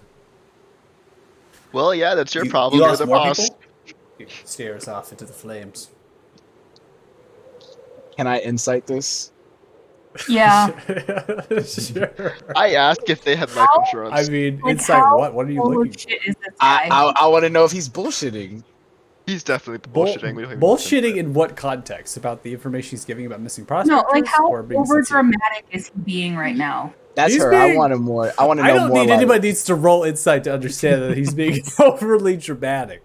The information he's being conveying to you about missing prospectors and 7 families potentially, that you can insight if you want. Yeah, that's Yeah, why like, I wanted to insight if how he's lying about genuine that. Is he about how genuine is he being about like how much he cares that the families are suffering? See, that's 2 different things. So it's 2 different insight checks. So I need to understand who's doing what and what you're exactly inciting for. My insight was I wanted to know whether or not he was lying about the 7 missing miners. Okay, that's go. mine. Roll it. 10. He seems to be truthful. Plus a D4 because of my features, so I don't know why they didn't come out. You can roll it.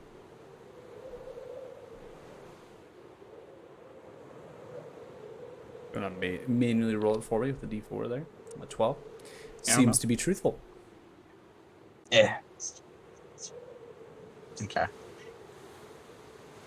And then Thea, you want to do an insight to see how compassionate Pelu is Yeah, having like how towards these 7 genuine, families. how genuine is he about caring Okay. for the miners and their families?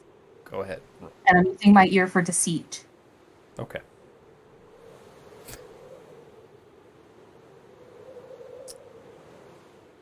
Insight.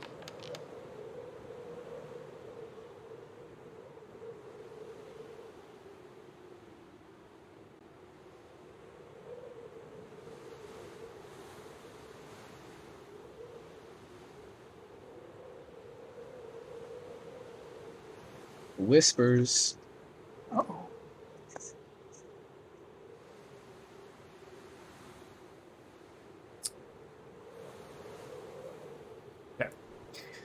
Seems to be genuine in his compassion that he's having for particular miners' families, albeit flamboyantly. Okay.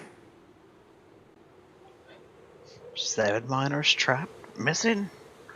They Ragmore are stretches- indeed. I have sent them quite a long time ago, and they have yet to come back. Ragmore stretches. Look at everybody. What? I walk up and ask how much he'll pay. Why, gold is Reg, obviously... wait. You don't even know where we're going. In the mine.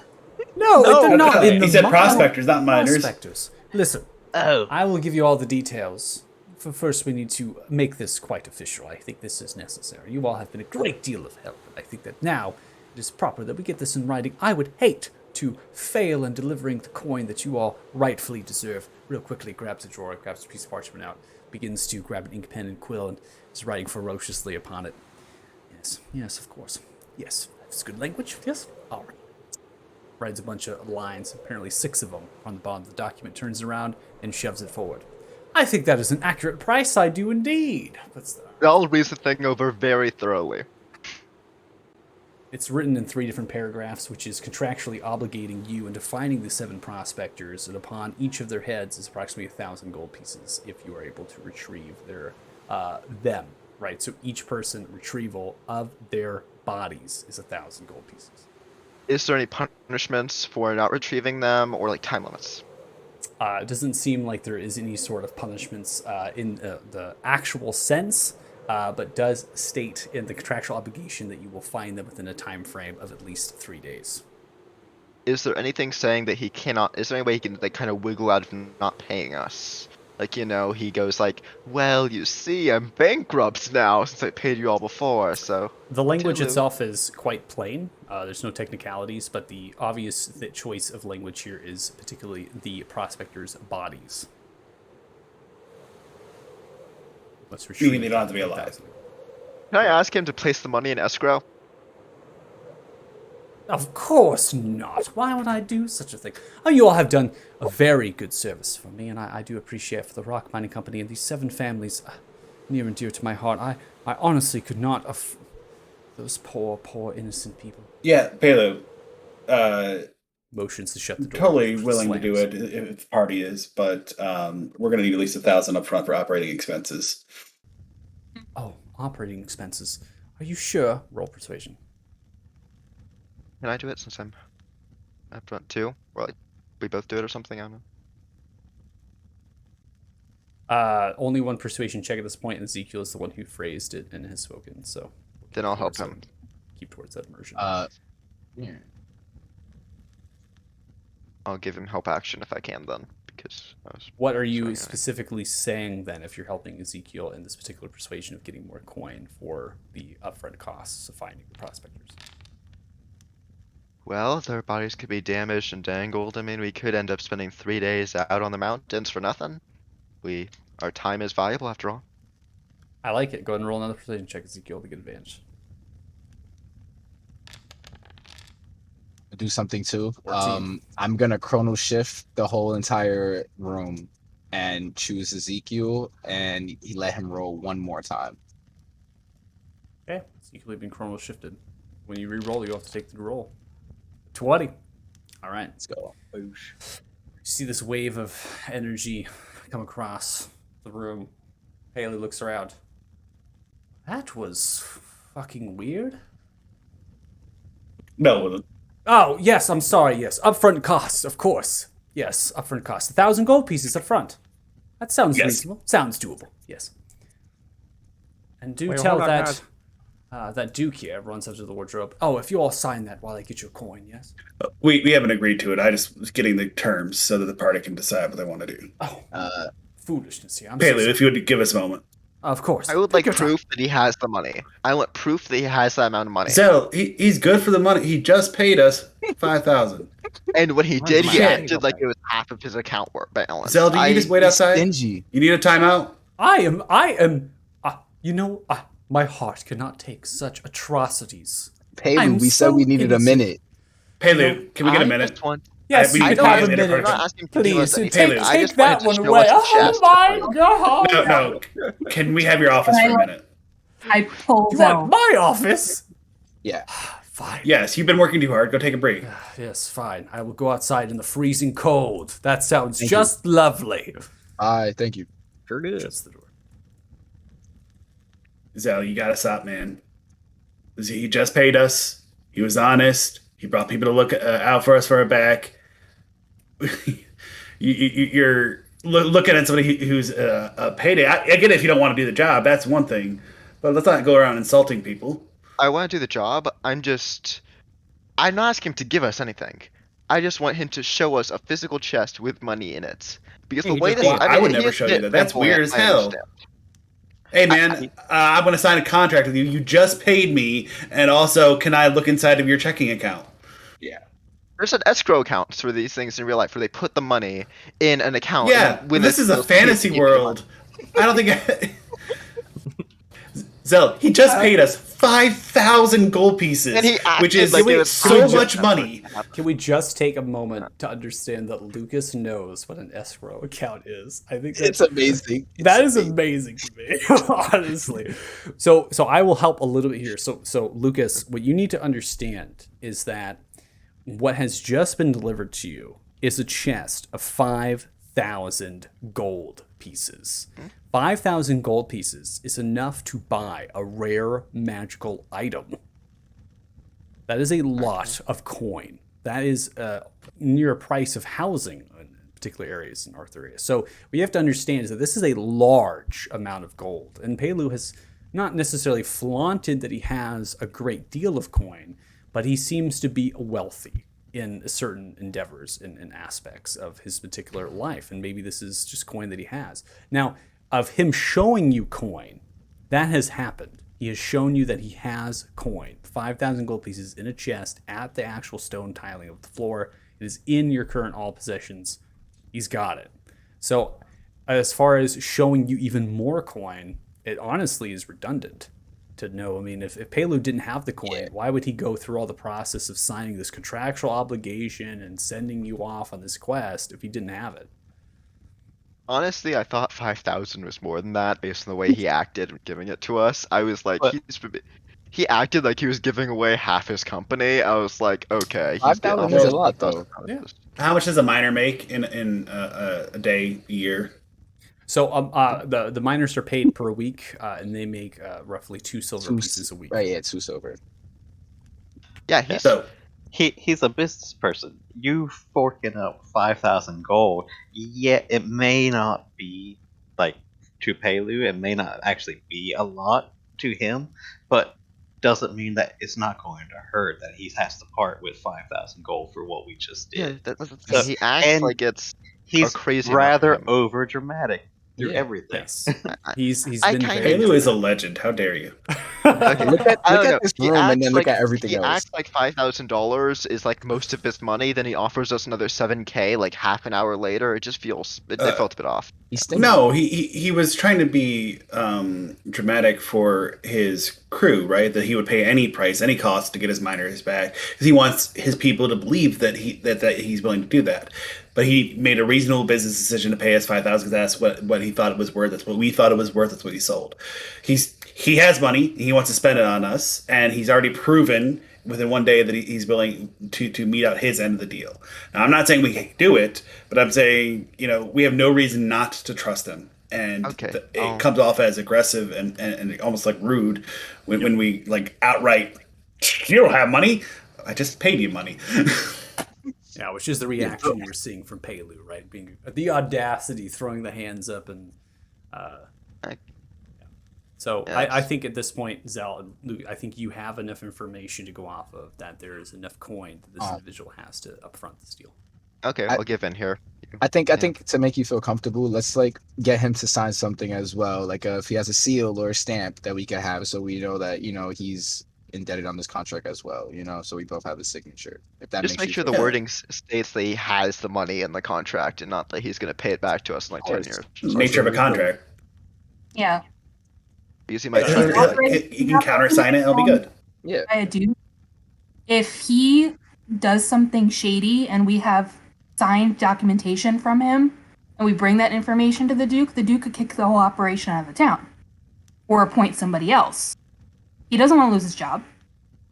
Well, there's a difference between shady and illegal. He could be pulling something. Because, I mean, again, what kind of got me fishy is that he paid us 5K a minute ago without a contract, and now he's like, oh, he's 7 more K, but there's a contract this time. I don't know. It's That's just You put good him. business stance. He So was you, kind you, of up against the wall at the time. you put Pelu on the spot. Pelu was surrounded by much of his some of the company that would spread like wildfire. Ezekiel had put Pelu on the spot to create a value based on what would be an exorbitant amount to the miners. 2,000 gold would be an exorbitant amount, but did not actually specify that amount necessarily. Was whispering that to Ezekiel, was keeping it quiet, and Ezekiel fronted that disguise in a way that not a lie, but just that presentation of exorbitant amount, right? That large amount of coin, exaggerated, right? And from there, even put on the spot, put to do this, decided to pay you all that, even at the end, without any contractual obligation at all, went through with it and gave you all coin. Now, this is an official contractual obligation based on the fact that there's not a pressing matter in the sense of some tunneling in and creatures in the mine. These prospectors, from what you're understanding, is that they've been missing for some time, right? And so this obligation is that, hey, I'm not just gonna, tell you to go get on this, and then nothing happens, which is exactly what the Guard are doing, right? It was mentioned several times that the Rock Guard just did not show up to the mine at all, right? And that is a problem. And so Pelu needs faithful and loyal people to do this, and understands that you all have done almost the unthinkable, right? Something in this small mining village that just would never happen, right? You killed these creatures, you went further in, you brought back miners that were sure to be lost without your aid, and is now wanting to grab the contract and lock you all down to try to find these prospectors. If you don't find them, you just don't get paid. There's no fallback on this contractual obligation at all. okay. Besides a time that you should be able to do it at, and then 1,000 per body. So essentially bringing back the body. Now, even in the contractual obligation, it doesn't specify what represents the markings upon these particular individuals, right? So even if it's stating that, hey, if you find them, but you're not able to get the body out, find something, right, that marks them, or their backpack or their clothes or something, right? Something that would recognize that you have found them and you have brought them back in some way. That is very They're not useful alive. information, actually. That means we can just take a head or something. We don't need like the whole Well, body. well. Here we go. Let's not let's not start cutting people's heads off again. These Bodies are heavy. people who They were missing already from dead. their families. Quizzes. We don't want to be taking heads back. If we can't get a body, we bring something that they're carrying with them that their loved ones can cherish. Okay, An fair heirloom, point. necklace, a Okay, yeah. ring. We signed the thing, yeah. Or at least I do. I don't know Wait. about you guys. Wait, we haven't Well, agreed we've done it anything. anyway. You have to Yeah, talk Yeah, Is yes, that I part said of at it? least I do at the end. Yeah, I said at least I do. So we'll finish out the Joe, session. you seem to have some reservations. Go for it. Well, I mean, I'd like to get paid. It seems like we're good at this kind of work in our little name to be decided band. I'd just like to see what the Duke has to say. Make sure he doesn't Shanghai us into some other task, and then we're, making broken promises to this nice businessman that's paid us so much. That's I'm all reasonable. for it, but I just want to see what the other guy has to say first. That makes sense. So why don't we tell Paley we'll be back in the morning and let him know one way or another? Yes, sir. That sounds good. We can sleep on it. Sleep on the decision. All right, everybody okay with that? I agree with Yeah, I that. go with Rip. I'm for doing the job. I am too, Rich, but I agree with Joe. What if the Duke's like, I need you for the next 3 days, and I'll pay you 10,000 gold for something else? We don't know. Have our options open up, and if there's no time-sensitive matter, why don't we lock down this, a job, and make as much gold before we hitch ride with this convoy out of here? Yeah. I mean, yeah, by the time we get to the next town, maybe we'll be able to wear golden robes or something at this rate. Maybe Sounds we'll awful be able to heavy, but- afford you some anger management. And rubber weapons. Rubber. Yeah, rubber weapons. That rubber exists, but yeah, well, You know Wooden- what? That's the wooden- thing. I'm wooden gonna run weapons. into battle, rubber tip spear. That's my thing. that's awesome. I'm gonna get like a baby Bjorn, the carrier, the harness. I'm gonna go into my giant form and just carry Zell in there. And Yep. put those little mittens they put on newborns to keep them from scratching themselves. Yep, And yep. put that Yeah. around. I love it. I love it. That's awesome. You know what? I'm so for that because Zell would be so safe in there. He's being carried by a giant. It's the safest place ever. Okay. Well, you just watched Ezekiel explode, so safe Yeah. is a relative term. I know, but I'm also a wizard, so I can explode at any time if someone decides to make me explode. So it's kind of a. Note to self: might wanna make him explode at some point. Yes. So are we ready to bring back Pelu and start walking to the Duke? Or Yeah. Yes. Pelu! Yes. What has you all decided? Hmm? We'll go back in the morning. Let you know. Oh, yeah, let's sleep on it. well, that was rather disappointing, but I understand. It's been a rough day for all of us. A rough day indeed. Yeah, you work too hard. So I work so hard. I work very hard. I do hope Have a few more drinks. Enjoy your night. I will enjoy my night. And you tell the Duke that I said hi and give him my best regards for not getting the Harak guard on this task. And please give him all. And I do hope that manor is quite as exquisite as I last remember it. And I've never actually officially ate there, but I hope it all is great and lovely and everything. And oh, I'm just such a wreck. Such a mess. Thank you for your all time. right, bye. You're He wants welcome. to bring you back like some biscuits in a box or something. No, it's fine. I understand. You all enjoy your night. Take care. Okay. Ezekiel, I you're walk over carrying as that. everybody else is leaving and say, Well, it- apologies for our friend there. He's a bit new to this whole wider world kind of thing. I don't trust businessmen. Perhaps And then I he just walk away. begins to dot tears falling from the eyes. I understand. It's okay. You seem like a Perfectly acceptable. perfectly nice man, but there are a lot of scammers in the world. I hope I am one to be trusted. Farewell. Oh yes, yes, yes. Bon voyage. Have a good night. All right. As soon as you Would all that leave, conversation count as a short rest at all? yes, we can go ahead and go through a short rest. I think it's fine. Travel time and at least talking with it and chilling out for that period of time. I'll go ahead and advance it half an hour at this point. I think that's appropriate for how much time talking and moving and rotating. If you want to take a short rest at this point, you can. And then it's going to prompt you as well to roll hit dice in the short rest to be able to expel the actual there, and then it should automatically adjust your HP as you expel your hit dice. While you all are taking that, if you so choose to, I'm going to go ahead and calculate experience. Yeah, I never intended Zell to be like not trusting a businessman, but I think that's just how he's going. Doesn't trust people that own companies. You better be careful. We're going to replace you with this Duergar. He's going to be our new wizard. Yeah, we're gonna teach him magic. You teach a Durgar magic. Just... I'm going to teach him how to Sounds awesome. cast Flaming Dwarf. Or That's have a it cast suicide upon him. attack, man. You're gonna kill him. No, it's kind of fun how this is developed. We now have a like petulant little brother in the party that we all kind of have to keep watch over. What's funny is I don't think any of the things I do are that extreme, but they kind of just add up. No, they're extreme. You literally just volunteered to jump off a 200-foot like cliff face for loot. I had Featherfall, and that guy looked like he had a cool staff. Okay. He also kicked a prisoner in the important. nuts so hard it killed him. That's true. So I went ahead and calculated experience out. It should be 1,683 experience each. Should put you at 4,876 experience total. My brain fizzled.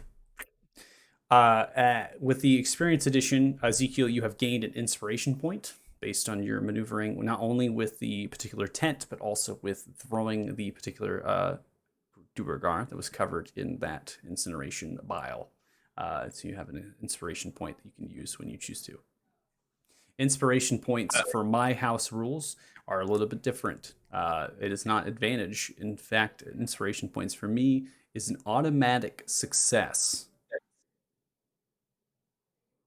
Oh, cool. Do they expire? Do they stack? They stack. So you may gain more inspiration points as you go.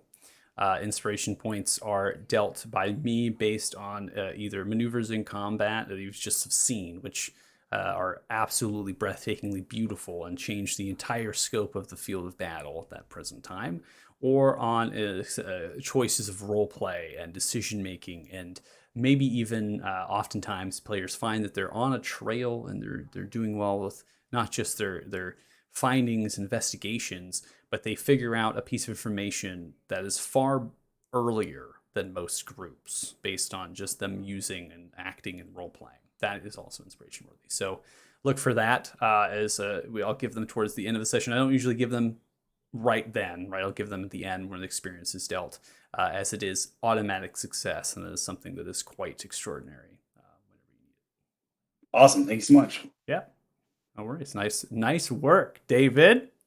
That was great. That was Yeah, that awesome. was great. I didn't expect anyone to do that. So good. It's clutch, man. Didn't know you Clutch. could do that. That's why, I like both as a DM and a player, I like to encourage people that, your character sheet is only really the beginning. If you have a good working relationship with your DM and you're not trying to abuse it, there's a lot that can be done, Yeah, thanks for leading by example. Definitely, Mhm. definitely. Yeah, you are very good at playing. Writing that down right now in my notes. With that, whoever's watching the stream, thanks so much. We really appreciate it. And they haven't decided yet. They'll be back. Inquisitive 6, the Spanish Next week. Inquisition. We'll figure it out. Who knows? It comes naturally. Figure it out. We hope you watch next week and join us. So, and take care and have a good week. Bye. Group 6. Group 6.